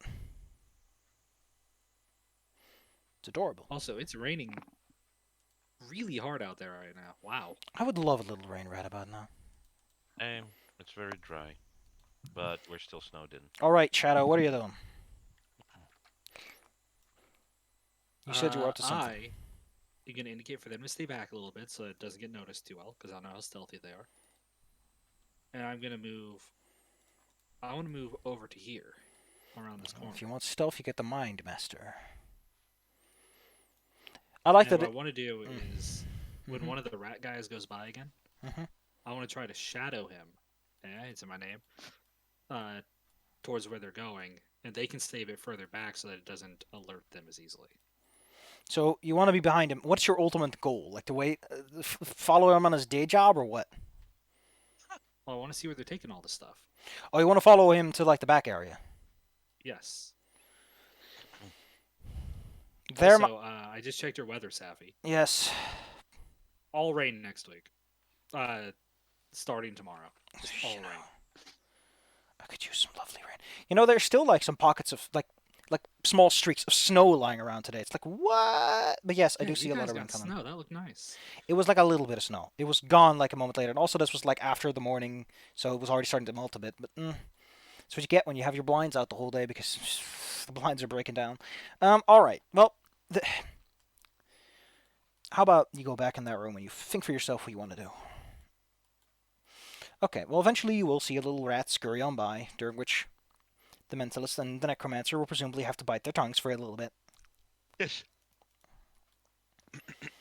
So, you want to skulk around behind someone, huh? Yes. Going back inside, you are reminded of the fact that there are two elevated platforms off to the sides that seem to overlook the area, and they both have these big cranes on them. Alright. If you want to sneak behind one of the rats, that would be.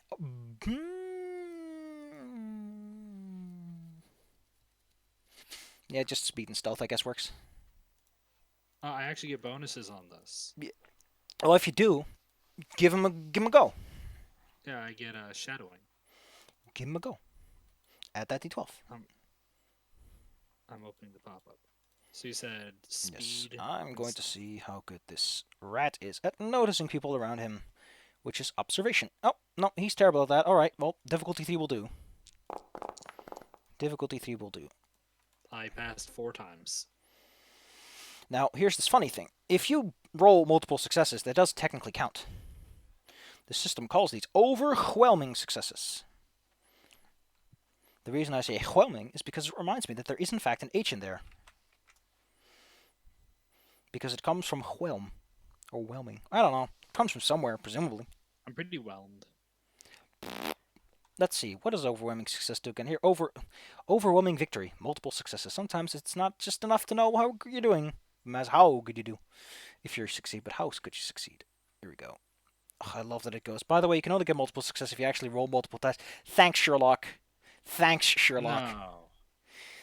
If you score 4 successes on a combat roll, that's way more impressive than with skills. Because skills, it's a bit more binary. But with that good of a success, I don't even think that his best roll can succeed. Because this is something I like about the system. If someone has only low dice, which a lot of normal dorks will have, and you roll a 12, it's like, nah, they can't do anything. Like they can do nothing. You are having a good day. Oh God, what is this? Thanks for ruining my mercy. God damn it. Da-da-da-da. You can play the Pink Panther music if you want to. You keep your distance and follow a little rat as he scurries over to a chest. He holds onto a piece of paper, which the best you can see only seems to contain like a rough sketch of an object. And yeah, I'm just looking. Oh my God! If Kirby wants to ride a car, how would he do it? God dang it! No. I loved it in the last one. He sits in the goddamn car. Vroom, vroom. You follow him around for a bit, and then eventually you'll follow him to the back. This is where things get a little bit hairy, because the closer you get to this place, right, the more other rats start to peek in and out of view, because you're getting closer to where they're coming from, and they all go through what must be the same doors, and they all pop out of the same little U-bend. They all go up here. And then they go around the corner, and usually by the time one scurries up, there's another one. So you can't get behind there if you want to do it your way. You have to do something different. Like, you can't stay on the ground floor and make it there without someone noticing you by pure sight lines alone. So what's the plan, bucko? Well, now we know exactly where they're going for, and I have a rough idea of what item they're looking for. Well, he got the item. You seem to get the small pouch with like a specific symbol drawn on it.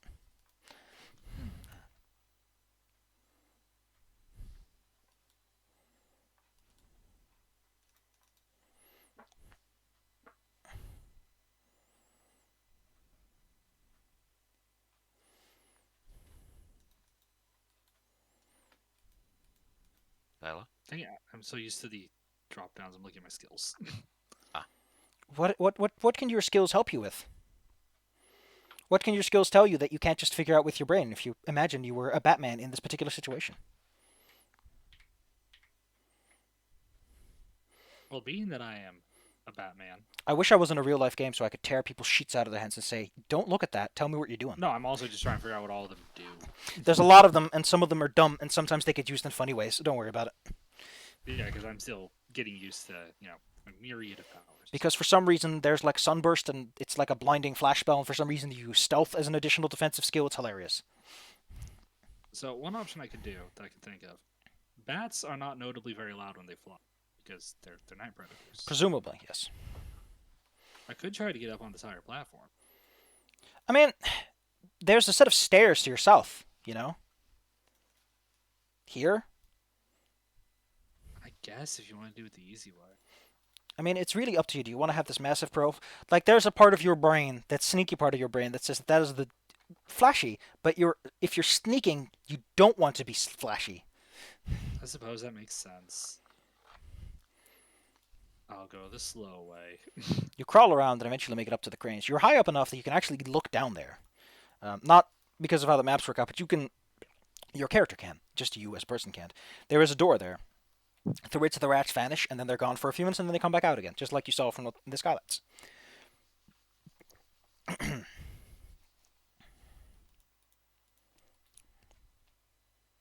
So what I could try to do is cause a distraction. Depends on what kind of distraction you're causing, but Maybe. What do you mean? Oh no, wait, Well, you're I not. have access. Hmm. Hi, Wait up. Ringo.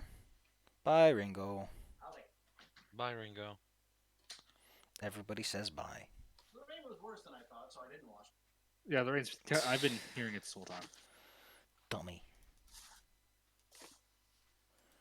Dummy, dummy, dummy. What are you up to, Zala? Give me a moment. Ringo has arrived with food. That T-bone steak. Well, no, that's for later. Fine. All right. Well, Ringo all that went is to happening. White Castle. All that is happening. Is the little side office also locked? It does appear to be locked, yes. In addition, you don't have a light source to look inside, so... That's fair enough. In that case, I'm just gonna pretend to be a statue. Yeah, unfortunately, that's what happens if you decide to have someone who insists on doing it all the sneaky way instead of what I had planned, but hey. Hey, it's okay. I want Zella to have their moment.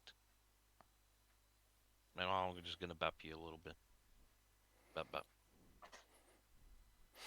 I'm gonna follow the rule of familiars. If you decide to be the guy who uses familiar for combat, you get spanked for it. Same with the whole "I'm on the walls" thing. Like, yeah, that means you're also a short distance away from your allies, and I'm gonna penalize you for it in the sense that you have to take time to get there. And in this case, if you're the rogue and you're out there and people start fighting you, unless you make noise, no one knows that you're getting your ass handed to you. That's the rogue's dilemma. Which is good. It's very good. Look. If Zyla succeeds, it's gonna be really fun. If Zyla fails, it's That's gonna be spectacular. that's what the risk is all about. That's I was gonna say that. what's up with this cat. Let's take a look. What he's just rearing up into the wall. He gets bap. I'm back. Oh, back. Where did the bat go? The Oh bat. no, you're not a dad. I'm Bat Dad. Ugh. So, okay, so what I missed, because Komo was asking stuff. Nothing happened because they can't really do anything until you're done. Okay. So, what I could do to get the rats all in one place is I could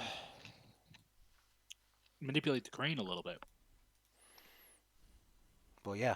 and drop that box and cause it to break, which would get the attention of them all in one location. God dang it. Come on. That would almost certainly cause a whole bunch of hubbub, yes? And then while they're all down, because if I rotate it right, I could get it like over here. While they're all over there, I can jump down and slip around to the north. I mean, you can just go over the boxes to your north as well. Yeah. Again, your token can't foundry limitations, but your character can. Okay. Yeah, I could use that as an opening to get past them. All right. And then we could have the bottlenecked into the middle. Well, there are two ways you think you can handle this sabotage. You can totally just cut the rope and the whole box will slam into the ground, but it's kind of obvious what you did at that point. Or you can figure out something a bit sneakier using your sabotaging skills. I think I would use my sabotage skills because that would be more Also, in line with what I'm doing. if you're smart, you can give me a more specific direct course of action that you as a player think might make sense. Because I'm giving you a general solution, but if you're more specific, I might just say there's no rule required because that just works. Okay, so my general idea is the crane can rotate. So if I give the crane enough slack, I can rotate it to the south and sort of whip it around and hit it into something to Listen, cause it to fall over. Once you start to whip that crane around, like the motion alone will be very suspect and probably get their attention.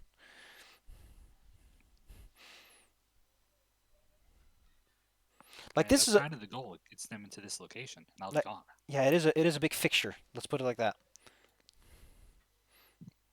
Like I thought you wanted this thing to like make sound without it being obvious that someone was doing anything. I mean, that is an option. That was my other idea. Was I could go onto the box next to the crane, in the illustration at least, and I could move it enough so that it's sort of on the edge and falling. Yeah, like where you can feel it moving. Gotcha. And then I can get up here, and when it falls, then I can jump over. All right. So what are you going with? Declare your action, please. I'll do that second option that I listed. Which is? I'm going to take.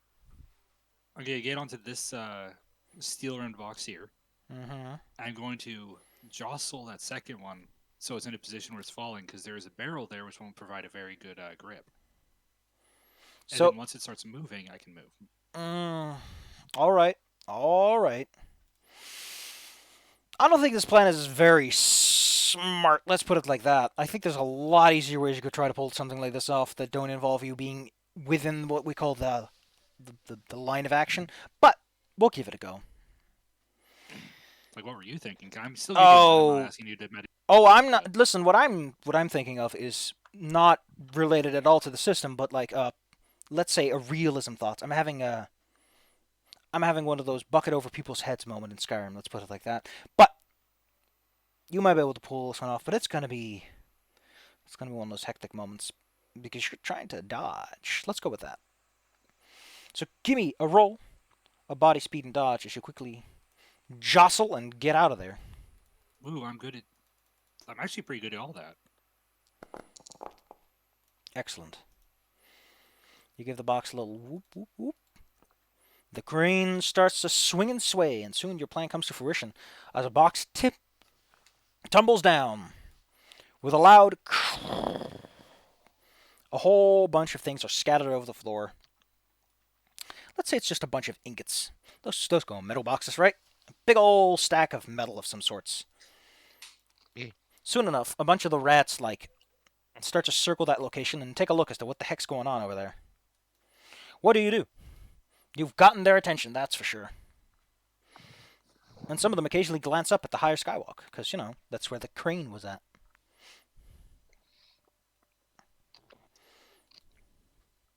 I'm gonna finish up out of my burger.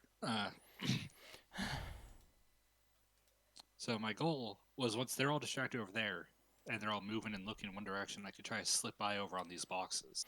Okay, cool.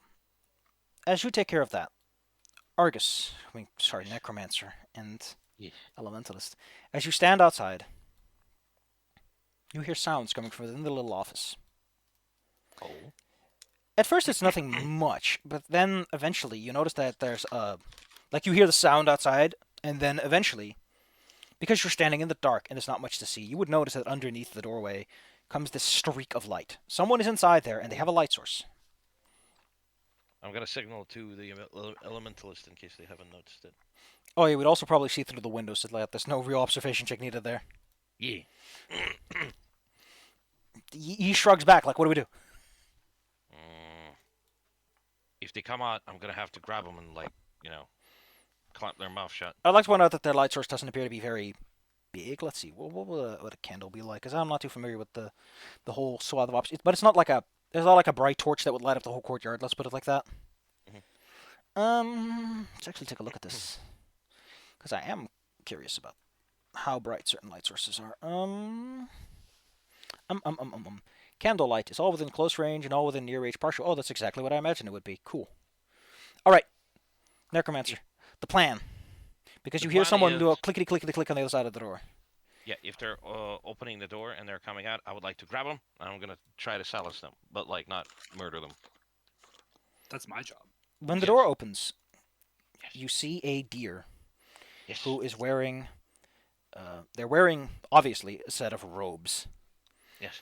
And they hold in one hand this candlestick with a light on it, and in the other hand they hold a long rod, which is what wizards use to cast their spells and stuff. Yes. How much can I surprise them? I mean, if you're not standing over there in where the light is, you're standing off to the side, which you presumably would if you're expecting someone to go through a door. You're not going to stand directly in front of it, are you? Well, considering, I was thinking of depending on where the door swings, so that the door opens immediately. Como, the door opens inwards because there's a staircase going up. If you open the door outwards on those, that's just a death sentence for someone going up those stairs. Really? Como, Oh, it's OSHA compliance. It's OSHA compliance. It's not a warehouse. Well, it's not OSHA compliance. It's just how you design a fucking door that's over a staircase. I know. I just always like to bring up OSHA whenever things make sense. Unfortunately, the doors over here swing open onto the staircase. So where are you, Argus, when the door actually opens? Over here. I'm gonna blow out the candle. I'm gonna grab him. That's what ballsy ass move. Yes. All right, you know what?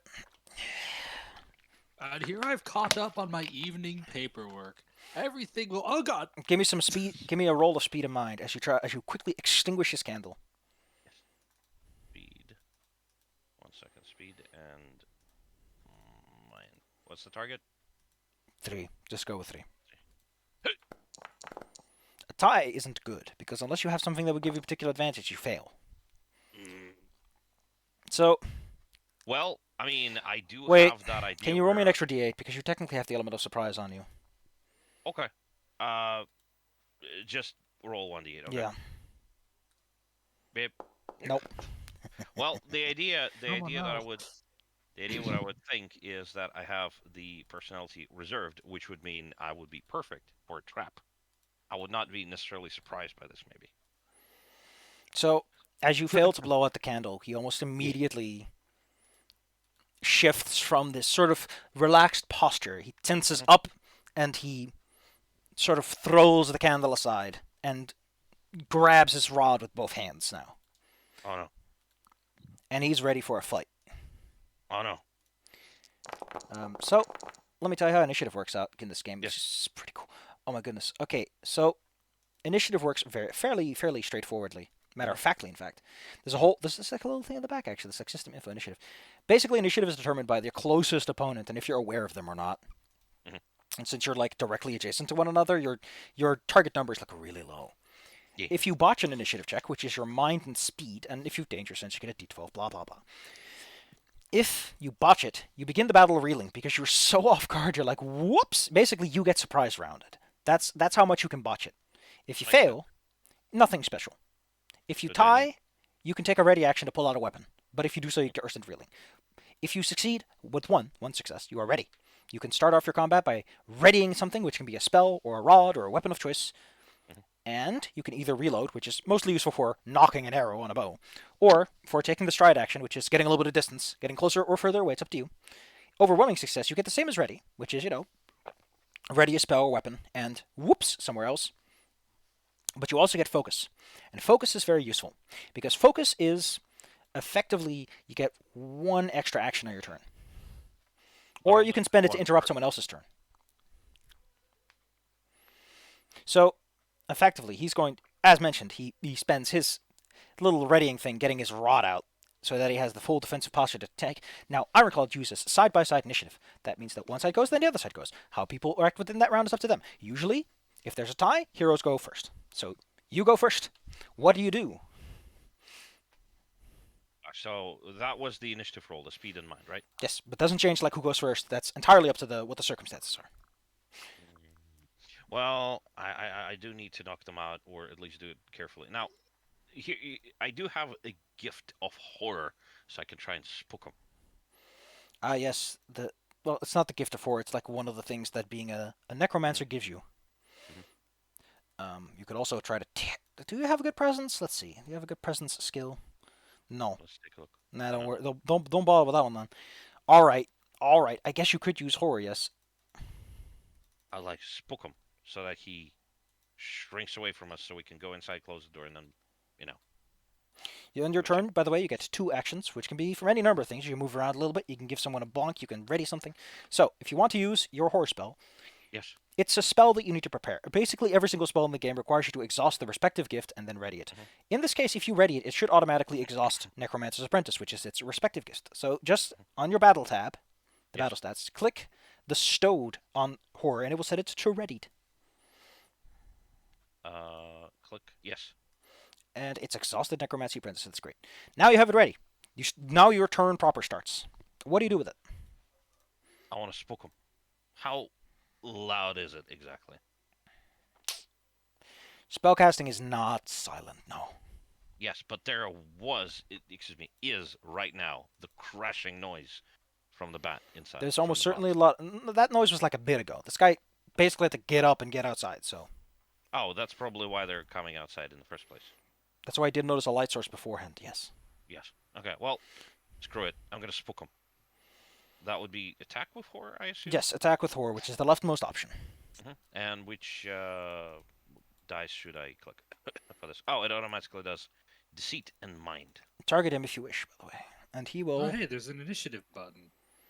Oh, I Yeah, have it's not target. relevant for you right now because you're not technically in this fight yet. People. Yeah, I'm just looking through the sheet and I just noticed there's a button. Bam. So he gets to ready something too. And so what he's going to do is he's going to counter with his own magic. And he has a very fun spell that he can ready, that he can fuck you up with. I'm sure. So he is going to counter with an assault on your mind. What is your highest die result? Ooh, a 7. That means you technically beat him by 1 success. Yes.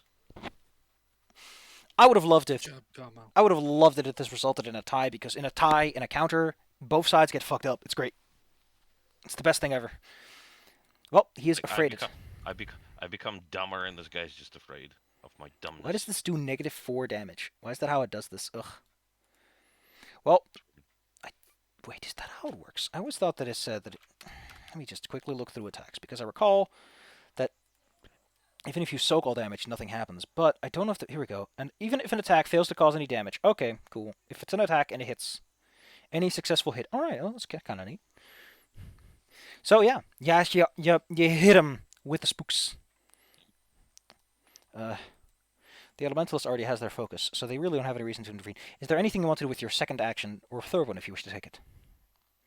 I would like to push them in, and then, like, make it all inconspicuous. That would be Also another maybe- that would be another attack, unfortunately.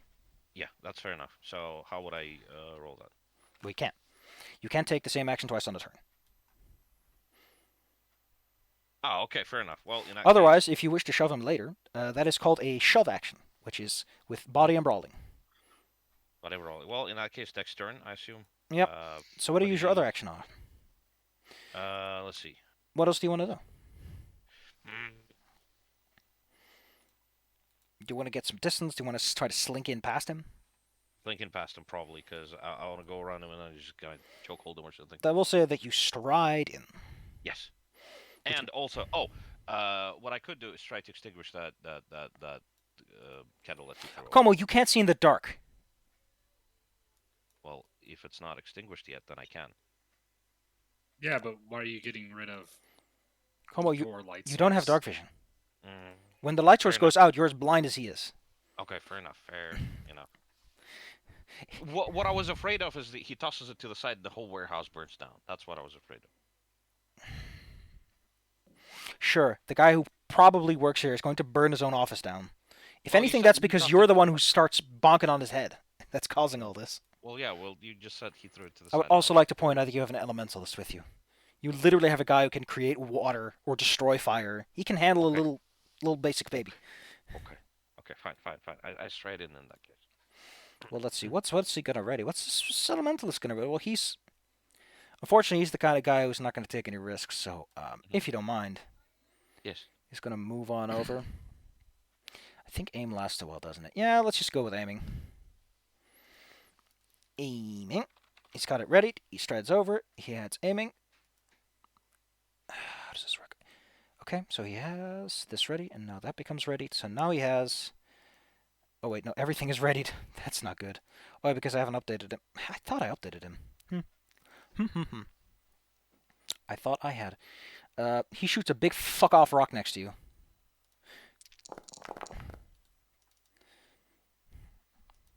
Shima would be inside at this point. Sure. I'm very confused as to what you were doing, because everything is everywhere. I stepped inside next to him as my second action. Beautiful. Well, that's just great. Oh boy. Oh boy. Oh no! I missed out on an opportunity. No. What did you miss out on? Deer freeze up when they get flashed. Ah, you could have gotten them with the deer in the headlights. Yes, I could have flashed him. I could have shown him my lizard titties. But So, hey, as you have this delightful discussion, your local friendly neighborhood wizard casts a single spell, which manifests a large, basically a hefty, chunky stone that Yes. flies into this guy's face. yes. And overkill is Oh no, his head is missing probably at this point. let me actually read the section of the book that explains what overkill is, because it's rather delightful. It doesn't beat around the bush what it is. If you do 6 damage, which is more than enough to kill someone outright, the stuff of nightmares, the player in the game must are encouraged to come up with graphic descriptions of the result. Overkilling is so gruesome that all allies near the target become afraid. So, whatever happened to him, even the book has it as an off-screen picture. They're like, Holy no, shit. we're not talking about this. Yeah, exactly. Holy shit, that's terrible. I'm over here like I was probably gonna try not to kill everybody. Elemental is just like, just a little stone. Blam! It's like, oh no, everything I touch dies. Elementalist is probably going to scold Argus for being so callous with someone who starts to cast mind magic. But that's what you get with wizards. They always like to say, oh, the other wizards are idiots and they play with dumb magic. I get to shoot stones. I'll be the caster. I'll be the wizard who says, I'm the idiot wizard. I'm the main character from Quest 64. All my rock magics are is throw rocks at people. Shadow, you slink on over the crates in front of you and into the small door off to the side. Due to the fact that the rats were so distracted by all this noise, they left a door that obviously is trying to blend in with the rest of the walls unlocked. Besides that, I'm pretty sure that your night vision would have picked up on this easily anyway. Your I'm gonna echolocation. slip into it. Move your ass. I was. Sliding inside, you find a set of stairs made of stone that go deep into the earth. The smell is peculiar. Kind of like rotting, but like old rotting. Well, I'm gonna cautiously go down the stairs a bit. As you go down the stairs, you eventually find yourself inside what appears to be an old, quite decaying set of tunnels. The center of the tunnel, which is barely 3 meters wide and circular in nature, appears to be some sort of watery flow. If you are particularly tall, this place will require you to hunch over a lot. I have no idea how tall I am. Well, you are a bat, so you're probably pretty lanky, if anything. The point is, you're standing inside of a long passage that your echolocation tells you is, well, it might go under the whole city by the looks of it, by the sounds of it. So that would explain how they got around the city and got the official sun. Then In addition, if you go a little further, if you want to, well, you're already in the waterways, so you would probably notice that there's something in the water, or what you think is the water. Echolocation reacts strangely to fluids. But technically, yeah, it absorbs. but technically, so does it respond to people with normal sight if it's like a metal or opaque, because then it can look like a solid surface. Just look at a puddle of lawn. Point is, there's a boat inside the water, which is loaded up with all kinds of things. I'm gonna go and take a quick look at the boat because that could have important information. Well, it's a boat, and it is filled with supplies, and it seems to be maneuvered around using some sort of a large stick, like a gondola. Huh. As Thrall, the water passageway is not that broad. You probably couldn't row here effectively if you wanted to. Yes. Okay, stick wins. Well, that's gonna be important to know about, though. I don't think taking the boat with my friends up there is gonna be a smart plan.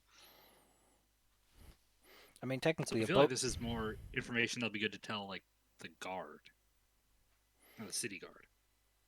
for an investigation that you technically aren't authorized to do. Yep. What are you going to tell them? Oh, I'm not. I'm gonna have someone else tell them. Cool. File an anonymous report through proxies. That's a great way to get someone else in trouble. Gotcha. Yeah, not me. This also does not, in fact, get you any closer to the answers you're looking for, now does it? Yes. I think if we're gonna take the boat, we're gonna need to have the others down here because I don't think going there alone is a smart plan. Argus, you stand over this corpse, Yes. and over there is your friend. Yes. And, what do you do? Gosh. Well, first of all, try to stop being afraid. Well, you're not afraid. Not mechanically, at least. Any fear that you feel is entirely up to you. Yeah. Well, this was spooky. I'm gonna pull the body back in. Close the door. It's a bit of a trick, really, with a body like this. Yes. Well, there's either a hole in him or he's just missing a head. Like, there's just rock debris lying all over the room, and person debris as well. Yes. Well, did they get gibbed? That's what Their overkill head is. did. Oh no. And Okay, I just would like to point out that when people are like, "Oh, gibbing is cool." If someone got gibbed in real life, it you would get be spooked. terrible. No, I've seen that. Well, luckily for me, there is a broom right here. It's just gonna, I'm gonna broom up the remains. Yeah, I know. Just kind of put them in a bucket or something or to the side. Holy shit. Fennec is spooky. Holy shit. I mean, that is one of his biggest spells, really. It would take him several turns to get that one back in the running, by the way, because you can't take the Yeah. same action twice and he needs to refresh 2 gifts. It takes 2 turns at the very least. Yes. It's a whole fucking work to be a wizard. Correct. Yeah, I Anyway, would like to grab the torch and ignite it instead of a candle because that would burn a little bit more cleanly, I think. I mean, you probably have light sources, don't worry about it. Yes. Okay, well, first of all, listen if anybody else is coming. Also lock the door because he had the key. Click. Yes, I would like to check the ledger and documents and everything. The ledger and documents appear to exist in 2 states of being. One is almost entirely what you would expect to find in ledgers and documents, namely, things are coming in, things are going out, people are paying for keeping their stuff here, etc. Yes. The boring side of the ledgers. The other side of the ledgers, however, is somewhat more interesting, mentioning, items that aren't necessarily legal. Illegal drugs, weapons that, some people might not want to get sold to their enemies and stuff. Because let's not forget that there are enemy houses here. Some of them can use this beautiful metal called aluminum, and I assure you, it's not aluminium. That's not how that works. No, no, no, no, no, no, no. That's not what mithril is. Shh. Point is, these guys handle smuggling. But I don't think anyone here. Luckily, you have literacy. Ain't that just nice? You can roll me your streetwise, together with your academics in mind as you read through these papers. So that's D4, D8, D12. D4, D8, D12. Do I just type it down or? No, you open the little box, and you I checkbox did the open ones you the book. got. Yeah, but I'm not seeing streetwise. Then you just add that as an extra dice D12. It doesn't matter where they go. Okay, fair enough. So that would be just. Versus 3. Yeah. So do I just type all the extra dice? Do I have to? No, no, no, no, no. If you can checkbox the checkbox for mind and academics, you don't have to type those out in extra dice. Oh, okay, fair enough. So they can combine. Okay, and just D12. Not Yep. 1 D12, no nothing. Okay, fair enough. Let's roll. Gosh, that's a spooky roll. It is. Why did I roll a 1? As you are so somewhat scary. familiar with the criminal element, enough so that you can make heads and tails of their paperwork. This would be one of the situations where that accounting gift actually comes in useful. It's almost like intrigue. Point is, taking a look through it, you find that there's a certain portion which is just people's names. Like, it's not objects. It's definitely not the name of a boat or a horse or a ship. It's people names. Okay, I would like to glance over it and see if the guy's son name is in here. Allow me to give you his name as well, because I did write that one down. His son's name is Burkett. Is it here? Burkett. Is it His name is on the list. Oh! Are there any markings next to it? Like, usually they would specify, I don't know, something, some details, not just The most you can make out is that he has arrived and has been sent away. Doesn't say where? Not really. Damn it. Does it say anywhere where they're getting sent? At this point, I'm going to say that you have to make a whole separate roll because you're now just looking through the whole pile of paperwork to see if there's anything that indicates anything. Yeah, All absolutely. right. I suppose I can ask the elementalist to check that little thingy on the side also. So this will be a mind and searching roll. Open up. Mind and searching. Click. Oh, I didn't set up the number, but So when you're rolling just a trait, you generally get a little spooked because 1-1 is, you need to fuck everything up. Because botches, I should tell you about botches because they're funny. You know how everyone always likes to go, you roll the 1, haha, you kill yourself on your sword, ho ho ho ho ho. Well, Ironclaw is the game where that's true. Really? Well, not that you kill yourself, that's not what's going to happen. But botches are fucking hilarious. Or they're supposed to be. If your highest die is a 1, that means you rolled all 1s. It's the worst anyone can roll. It's called a botch. A botch isn't just a failure. It's a spectacular mess of bad luck and incompetence. When 2 characters face off in combat and they both botch, the result should be a group failure so spectacular to be the talk of the jokes for months. Dude, it's like that Critical Failure in Fallout games. The point is, when you have one die, you're only rolling your trait. Very much more likely to get a botch because another die Yes. adds a whole new dimension of not rolling one. Yes. Statistically, it's going to become much more unlikely. I mean, there is a thing called favor, which anytime you have one skill rank in something, you get a favored use, which is a specific thing you're better at, and you can reroll ones on that one, which is kind of cute. Point is, you take a look through all these papers. Yes. There is a name here, and that's really the best you get. Mhm. It appears to be the name of some sort of establishment, Beccar's Bakery. Becker, could you type it down? Not Beccar's Bakery, but Becca's Bakery. Mhm. Becker's Bakery. I'm going to make a note in my own notes real quick. This is the only name that comes up multiple times and doesn't seem to be referenced anyway, but this takes you like a while. Does the Elementalist find anything? No, they mostly found a bedroom. Fair enough. During Well, I'm Hmm? gonna take a look on the table and in the table if it has like drawers or anything for in search for keys and other stuff like that. That might be important. I mean, there really is just the two keys on this guy belt that go in and out and everything. Locks and Okay, keys fair are enough. pretty rare for civilians to have too much of. Mhm. Okay, well, I'm gonna pick them up and put them in my pocket, and then I'm gonna hand them over to the bat later. All right, Okay. Bat Well, person. all of that is happening. Let's go back to the bat. Yeah, and I'm gonna step away for a sec. Toilet break. Bat, you are underground. Last I recall, you were still checking out a boat. Yep, I was thinking of heading back to go get them and see if they found anything. Most excellent. Because As you I don't want to take a boat ride alone. during this small period of time that you're down here, you suddenly see off in the distance, not with your sound vision, in the corner of your eye, you see a light source slowly come into view. As in, you see on the brickwork on the walls a glow slowly slide in. It's coming from the place I entered. No, it's coming from somewhere else. This is someone who's probably walking alongside or is using the waterway. How tall is this area? At its tallest, probably about three. Let's say they got 2 paces on the walkways. Like you can't hide in the ceiling.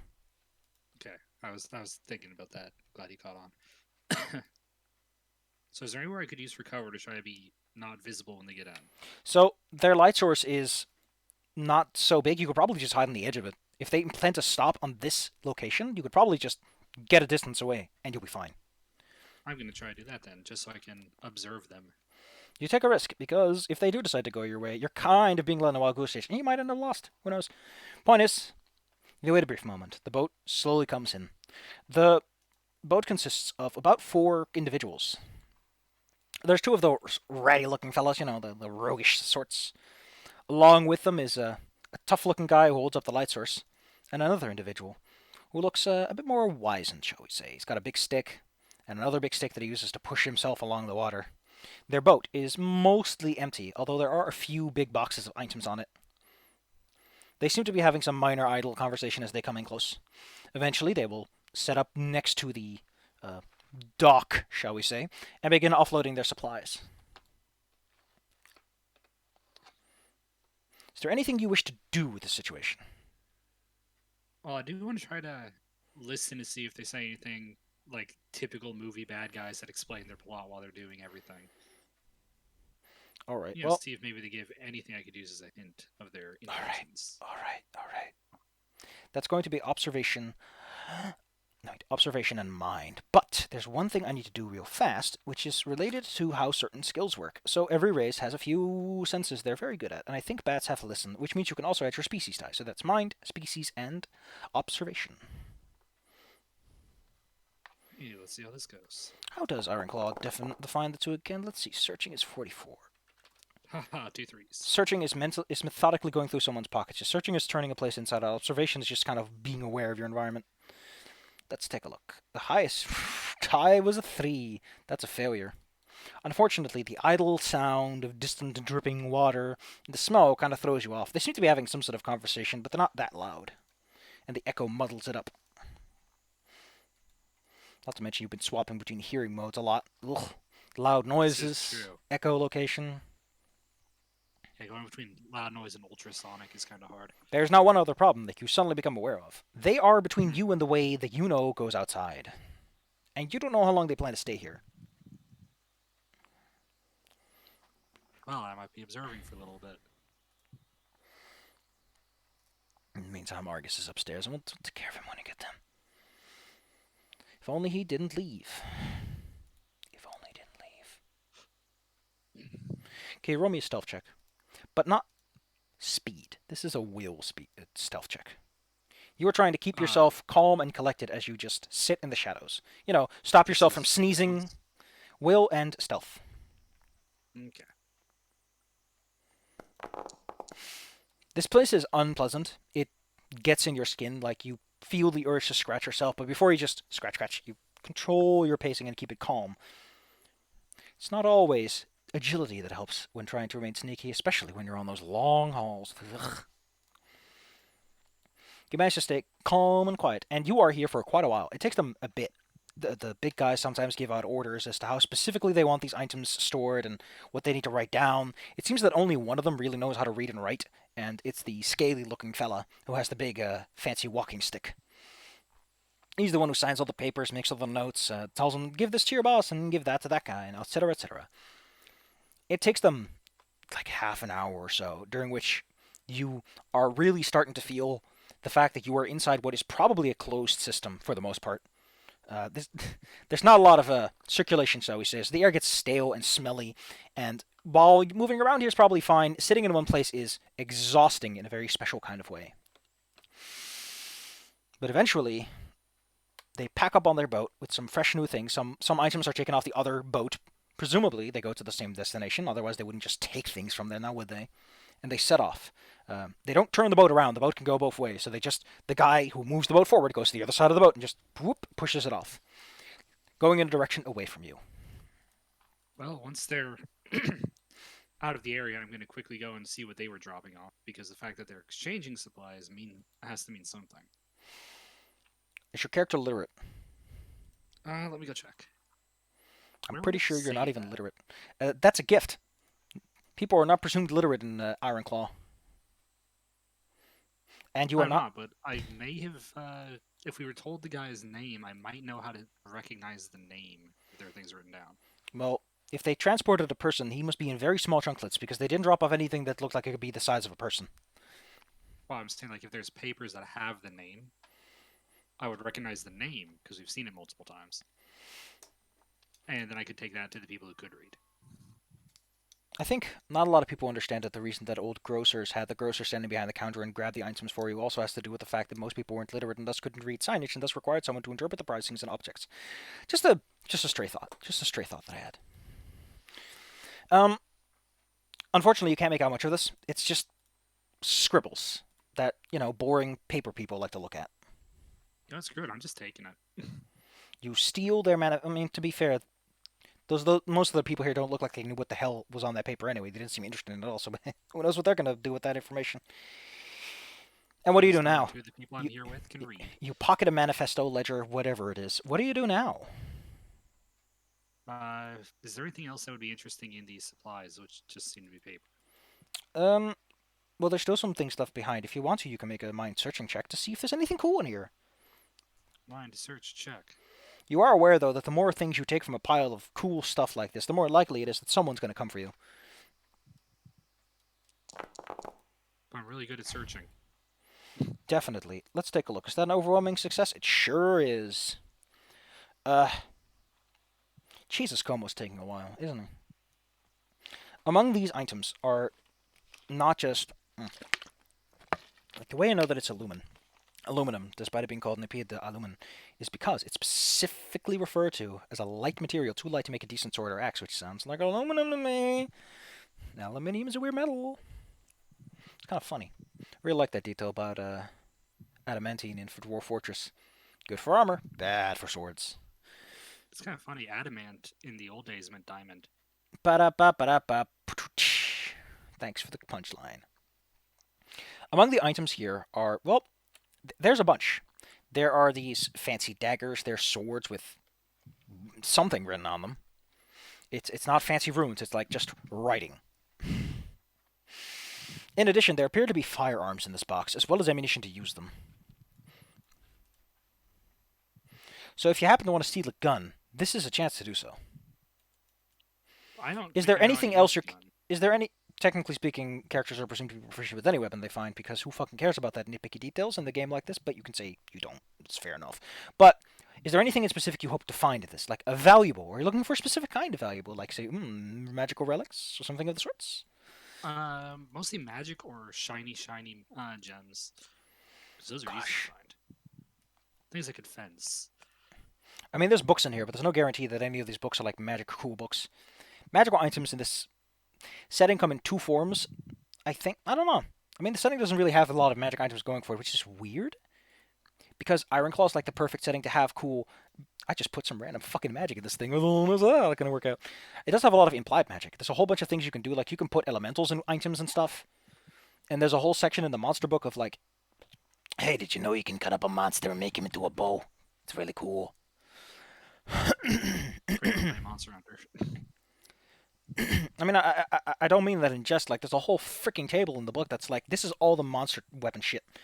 There is a lot in here, and I'm going to need you to roll Supernatural because Supernatural is detect magic the skill. Choose for a bunch of stuff. Do you have Supernatural? Nope. Nope, I do not.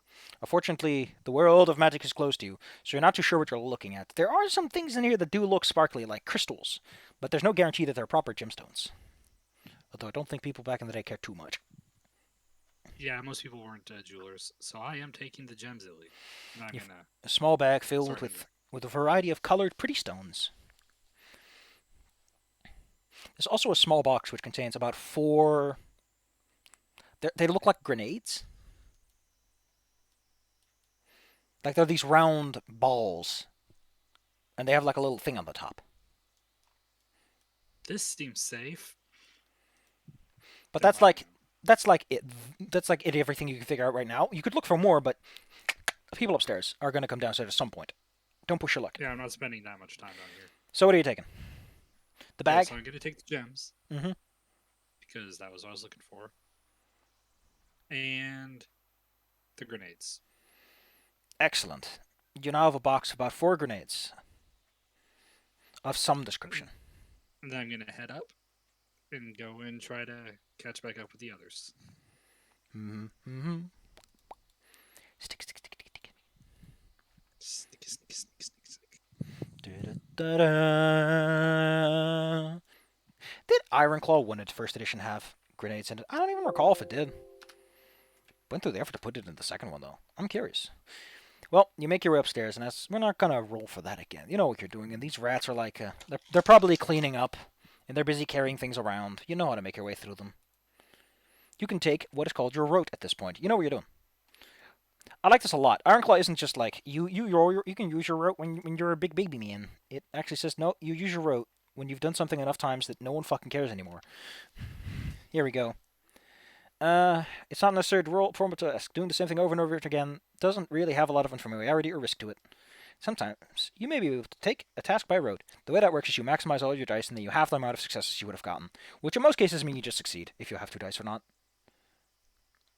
Okay, here we go. Where it mentions like a specific one. Here we go. Is the task familiar to you? If you've climbed the same tree twice before, you can probably do it by rote on the third try. So yeah, I like that a lot. It's like, hey, you can take 10. Who fucking cares? The tension was there the first time. Now you're just doing it to fuck with people. Arms stable. Let's see, because I'm curious. I'm curious about this. What also gets me is that this book that I have, that I think is Ironclaw First Edition, there's implied to be another edition because they claim they made a whole redux on how they handled spells and stuff, and I'm curious about that. Very curious. Slings, bows, crossbows, guns. Oh, guns is just guns. Thrown weapons. No grenade. Really? No grenades? Where is Komo? And I hope he's not fucking dead. I Guarding hope group. he's okay. Scope of a group spell. What was he going off to again? A bathroom break. Bathroom break. Equipment and services. Maybe I can find it there. Let's take a look. You regroup with the guys outside, but we need to wait for Komo on that one. 106. Starting equipment. Oh, that's cute. Is there one for people who want to use some fucking explosives? Hardtack, good ale, a jacket au double. Weapons and accessories. Well, they got a horn of powder. Horn is neat. It's a very neat material, I've been told. It is. It has many uses. Apparently, you can shape it very well if you heat it a little bit or something. It's like Yeah, plastic, because apparently. it's Thank you, yeah, very Johnson and Son. plasticky. Thank. Hello.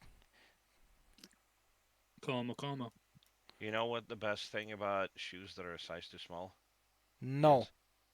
When you take them fucking off. Fair enough.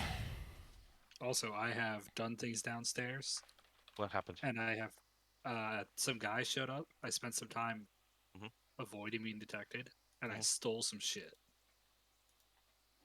That's hilarious. And Me, now, we just killed a guy. yeah, So, I'm actually coming to meet up with you guys now, so that's gonna be a what the hell? so this is funny, right? There is a mention of grenades in the first edition book, but it's only Mhm. in this one section that goes, only rarely are dice add together, such as determining how far off target the thrown grenade goes. The only time it mentions that. That's weird. That's neat. I love this. I love how these books just need an editor. Okay, in response to your question, what the hell is that? It's like I'm gonna say, okay, okay, Shadow. We were just reading My the name is Bible when Brian. suddenly, You know my name. uh, fine, Mr. Wayne, Must away. Mu must have wait. Yeah, well, yeah, but yeah. See, he just sneezed. He just did that. It just happens. That's why I have to leave your eyes open when you sneeze. Yeah, yes, exactly. That's why you don't try to plug your nose when you sneeze,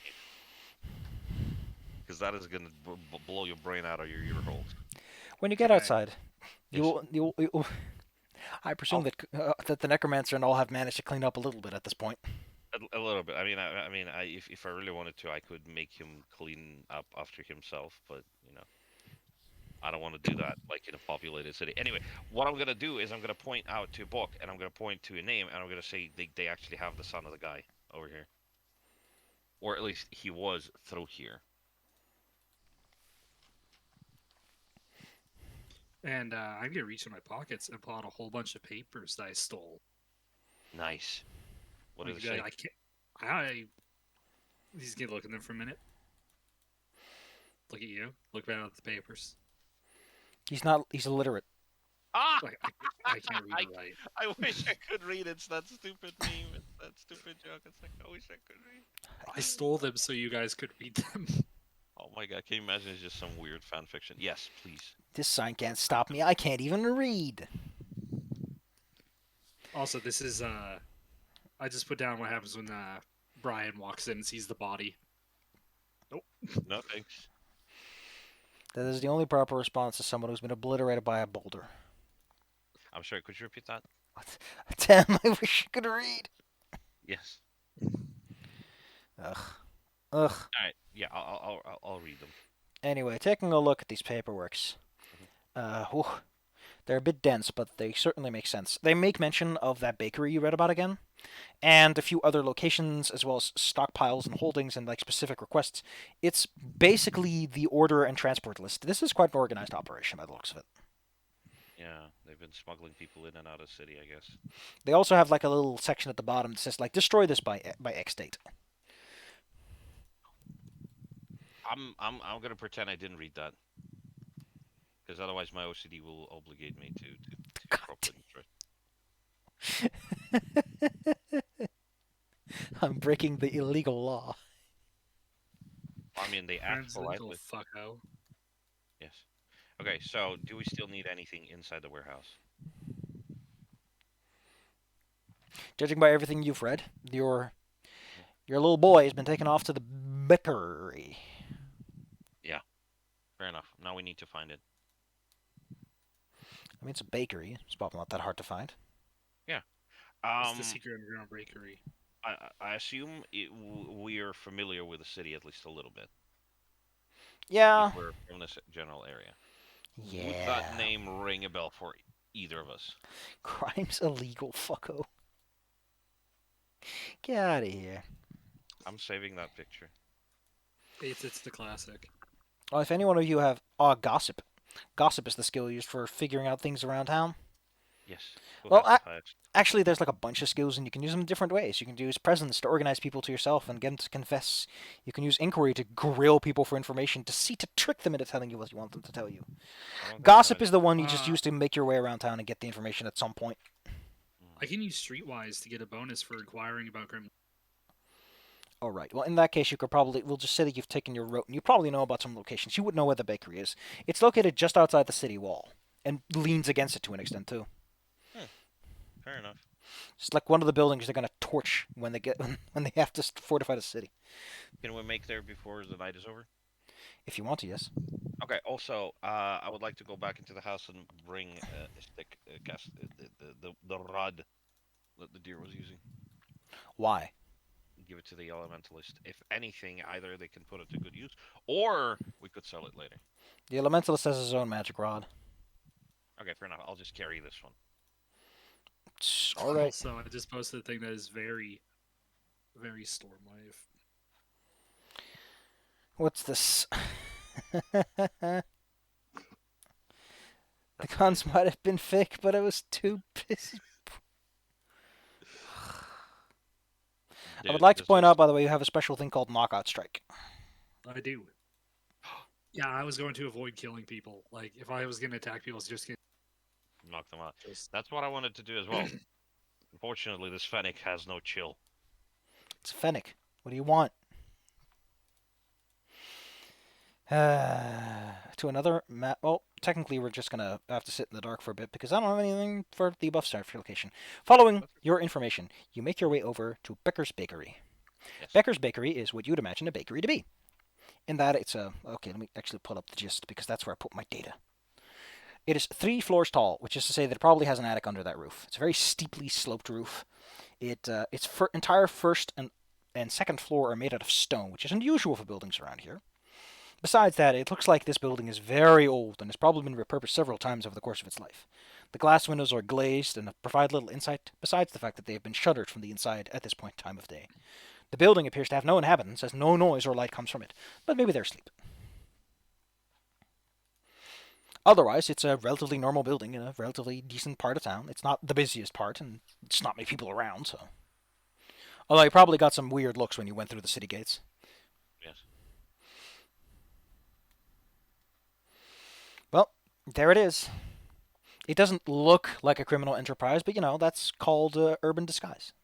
It's called a front. It's called. Yeah. Now, I think at least some of you have like the power of the species scent smell, so you will be able to tell that this place smells like a bakery at the very least. Yes.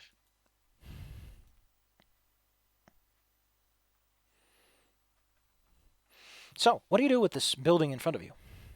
Well, if it's still night, probably try to sneak in, or at least try to find a way that doesn't require us knocking down the front door. It doesn't make sense for a bakery to work 24/7, probably. No, they usually don't. They open up in the morning and then they take what wheat they have or fresh wheat supplies that are delivered and they transform them into bread for people to eat. Yes, but in this particular case, there might be some guards inside, so it would be prudent to try the back door first. Taking a look around, you find the structure, in fact, has no back door. It only has the front door, which is strange. Huh. Anything visible for the windows? Nope, they are both glazed and the shutters behind them are closed. Okay. You can tell because if you put a light source up to them, which you would have to since you have no dark vision, Huh. you would see it behind it. Besides, I imagine that some. Does night echo? I guess echolocation doesn't go through objects, otherwise it wouldn't detect well, does it? Would it? Yeah. And It glass doesn't. is not a liquid. Well, it does go around, but not necessarily through. Well, good thing we don't have any birds in our team. Some people like to say it, but glass is not a liquid. It kind of is. It's just very, very viscous. No, it is not a liquid. It is actually an amorphous solid. Which is not Dude, a It liquid. is solid nor liquid. Dude, when I'm tired after work, I am an amorphous solid as well. So Birds can't see.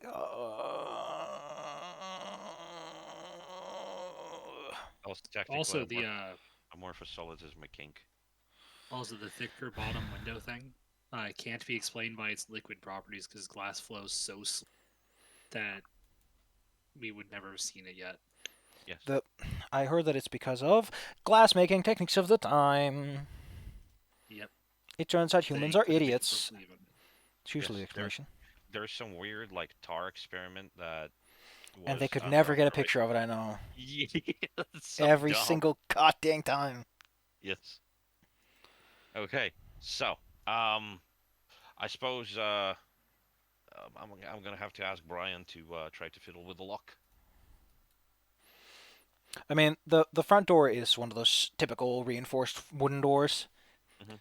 Bakers, by the way, are it's there's a reason why bakers were eventually heavily regulated by the government because people eat bread. Bread was one of the important part. Bread and games and everything, and also one of the most reliable ass businesses in the world. Yes. Everybody needs bread. If you were a reliable baker, you made the money, and if you're a criminal front, you can afford to look like a baker. Yes. So So, yeah, if I ever try to start some sort of like business, it's either gonna be a bakery or a brothel. there's one slight problem. Whereas the warehouse was like decent enough, there's like multiple of you who plan to sneak in through the front door that you're picking Mhm. from the front. So is that the plan? Is that what you're gonna go with? Brian, what's your input? Trying to get in there. Probably not bring all of us at once. Wait, what time of day is it right now? Right now, it's still night. Uh, yeah, past midnight at the very least. Let's just wait till morning and go in as customers. Then we can case the joint from the inside. Either this is either the stupidest thing ever or the smartest thing ever. Either way, I'm in. It's way better for us to just go into a place we're expected to be. You know what? Yes. It does A come with a. lizard, a bat, and a fennec walk into a bakery. The downside is, of course, that at that point the bakery would almost probably, certainly be staffed, who would probably not want you walking into the back or anything. Yeah, there probably would be a lot of people, so we would have to wait a whole another day, and that would be a problem. So, if anything, yeah, I think we should probably try to break in today, and then failing that, we can go in as customers tomorrow. Okay, if we're gonna try to break in tonight, Mhm. then my suggestion is we don't all go in at the same time. Yes, that's why we're going to be waiting on the sides of the street, like looking around corners to see if there are passersby. Yeah, like I wander in, I unlock the door, you wait a while when the Mhm, street's empty for a bit, mhm, you come in, mhm. he waits a while, the elementals comes in. Yeah, sounds like a plan. See, that's why we have you on the team. You're smart. All right, Brian, how do you want to open this door? I'm gonna try to pick the lock. Cool. You can take your road for that, since you can get this all figured out. It's just a simple little lock. Click, click. Nothing too complex. The door swings open, although it takes a little bit of time, and you swing it with it. You are currently inside of, obviously, an empty bakery. What else were you expecting? I don't know what. Which is to say that this is it's a small internal area, and there's a counter, and behind that counter are like a bunch of massive ovens. And there's a small seating area for people to sit at, a small storage display where they can put their fancy breads up. With people who want to, like, oh, you want to buy a special bread? And there's one door that goes into a back area. And presumably also the living space, given that this building has multiple floors which are probably used for living. As I'm befits gonna the try to time. go. I don't expect there to be much in the main area for like hidden door, because that would be really dumb, but also smart. My God. So I'm gonna try to go and just make sure there's no one around real quick, and then go for the back area. Like see if I hear anything in the living area. Alright. Can you repeat that? Because my brain turned off for a moment. So I'm gonna first go near the living area you meant. I'm not gonna go into it. Mm-hmm. I just want to see if I hear anything moving about. Checking through the one door that leaves this place, you see. Well, it's a narrow space that leads up to a staircase that goes up, and there's a staircase that goes down into some sort of cellar. The cellar is probably the most important because that would tie into the boats. Since you are using your fanciful observation skills, can you roll me observation mind? Observation, mind, being. Actually, the proper formula is traits, then skills, so mind observation. Alphabets be darned. Wait, hold on. Does it really matter for addition? What? You don't add the dice, you only take the highest results. No, no. Addition being that you. The order doesn't matter much. No. Yeah. For the most part, Ironclaw does not give a shit what dice belongs to what. So, you the way that echolocation works is that you can't see colors, but you can see textures. The area that goes upstairs is covered in this small layer of fuzz. Well, it's fuzzy, but you don't see like a elevation for a carpet. That's weird.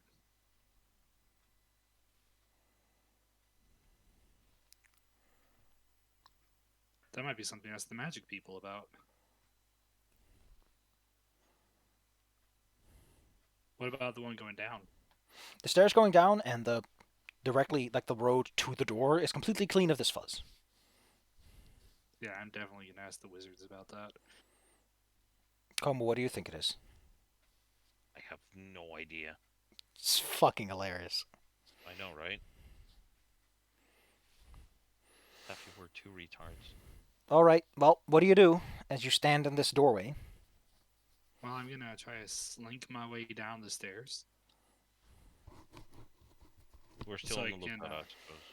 I would like to point out, by the way, that you are that there is some light, there is moonlight and everything I forgot to mention, and that's actually pretty all right.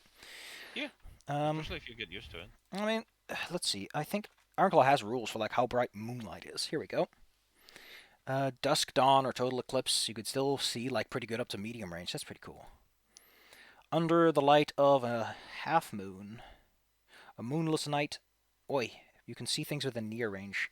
Under a full moon is medium, and under a half or moon it'd be short range. So yeah, you can probably still see around yourself a little bit as you go inside. So you pace yourself, and Brian would first notice that when they go down there, that they end up inside. Well, it's a cellar, but there's nothing here. There's no food or supplies or bottles or anything. There's some scattered debris, but nothing that feels like this place is lived in at all. Oh. Hmm. All right. I guess they don't. Necromancer, you enter this building. What do? You do anything, or do you just follow like the lead, as it were? Well, obviously, I would like to take a look around once again in case there's, any sort of ledgers or documentation. The only thing you can find is behind the counter is a book, because as I mentioned, bread is often very regulated because it's a very important staple food, and the ledger pretty much just contains like this is the baking we've done, and the money we made, and the wheat we used, etc. Okay, fair enough. No names whatsoever, right? No, this is just a standard ledger to the best you know.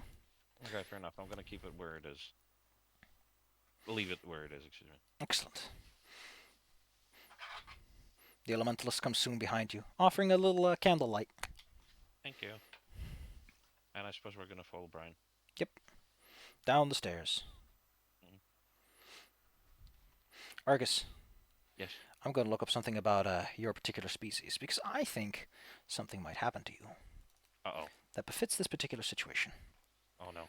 You are a Komodo, aren't you? I should be. I do look like an alligator. Oh But no, yes. you have spot. I thought you had smell. No, it's not a plot applicable. It's also common lizard. And they have frilled lizard. They had a lot of lizards.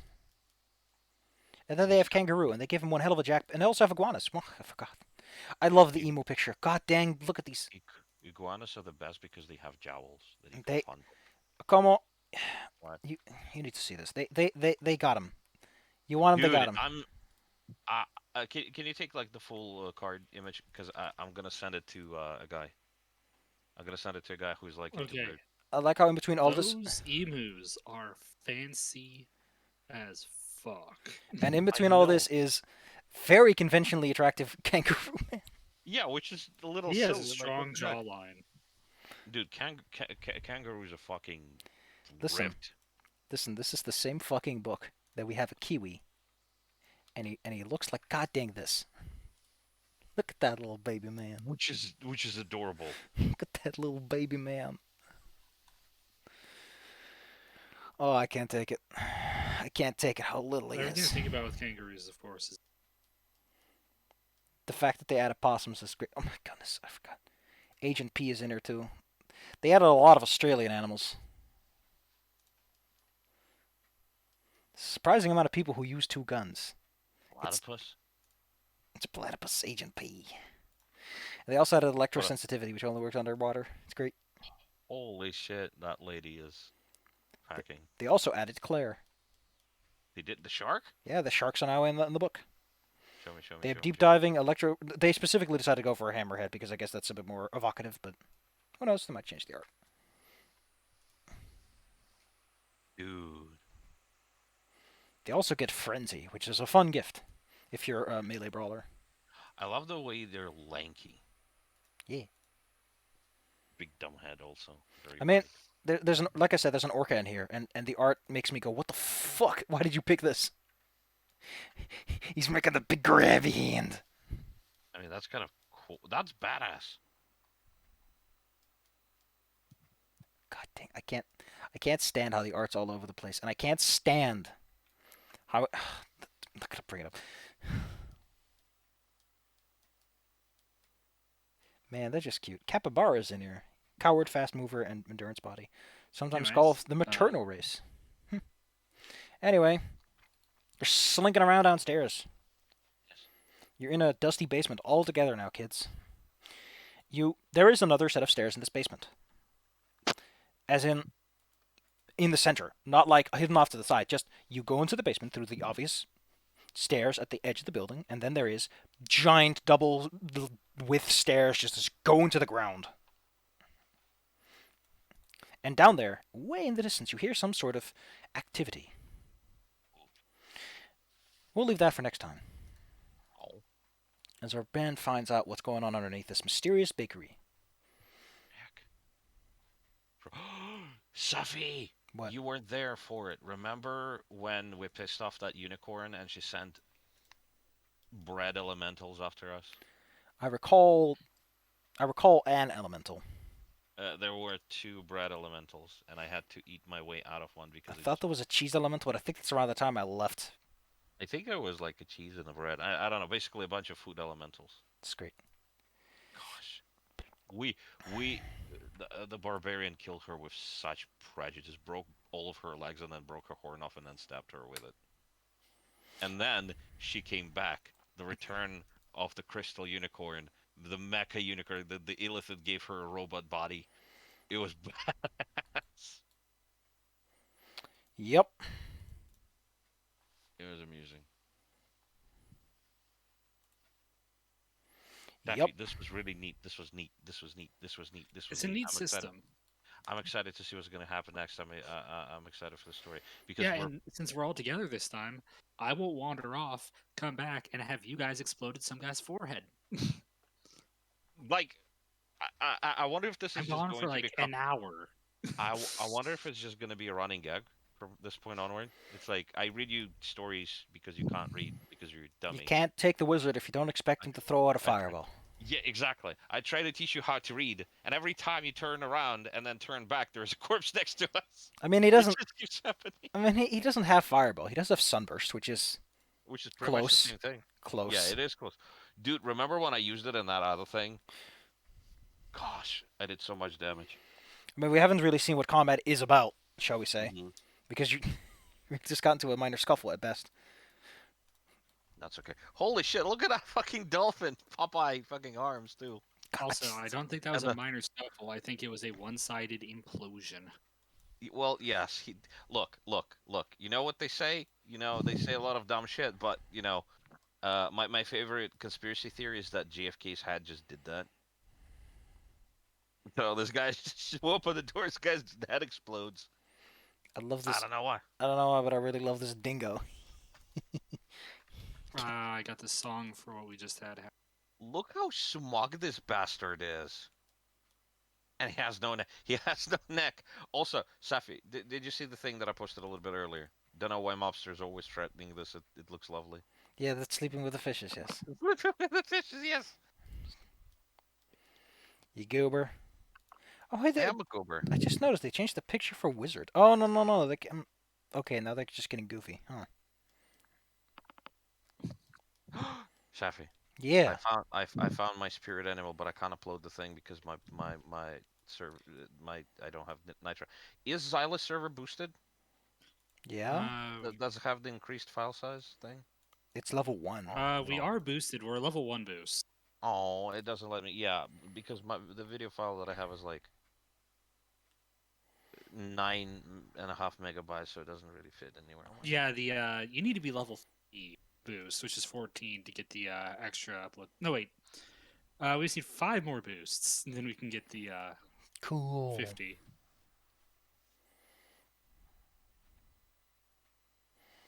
I want to before we go, I want to share some dumb stuff. Well, I gotta go soon because Ringo and I have to go get the steaks. Okay, fair enough. In that case, this is the last one. This is Brian. There, this is literally Brian.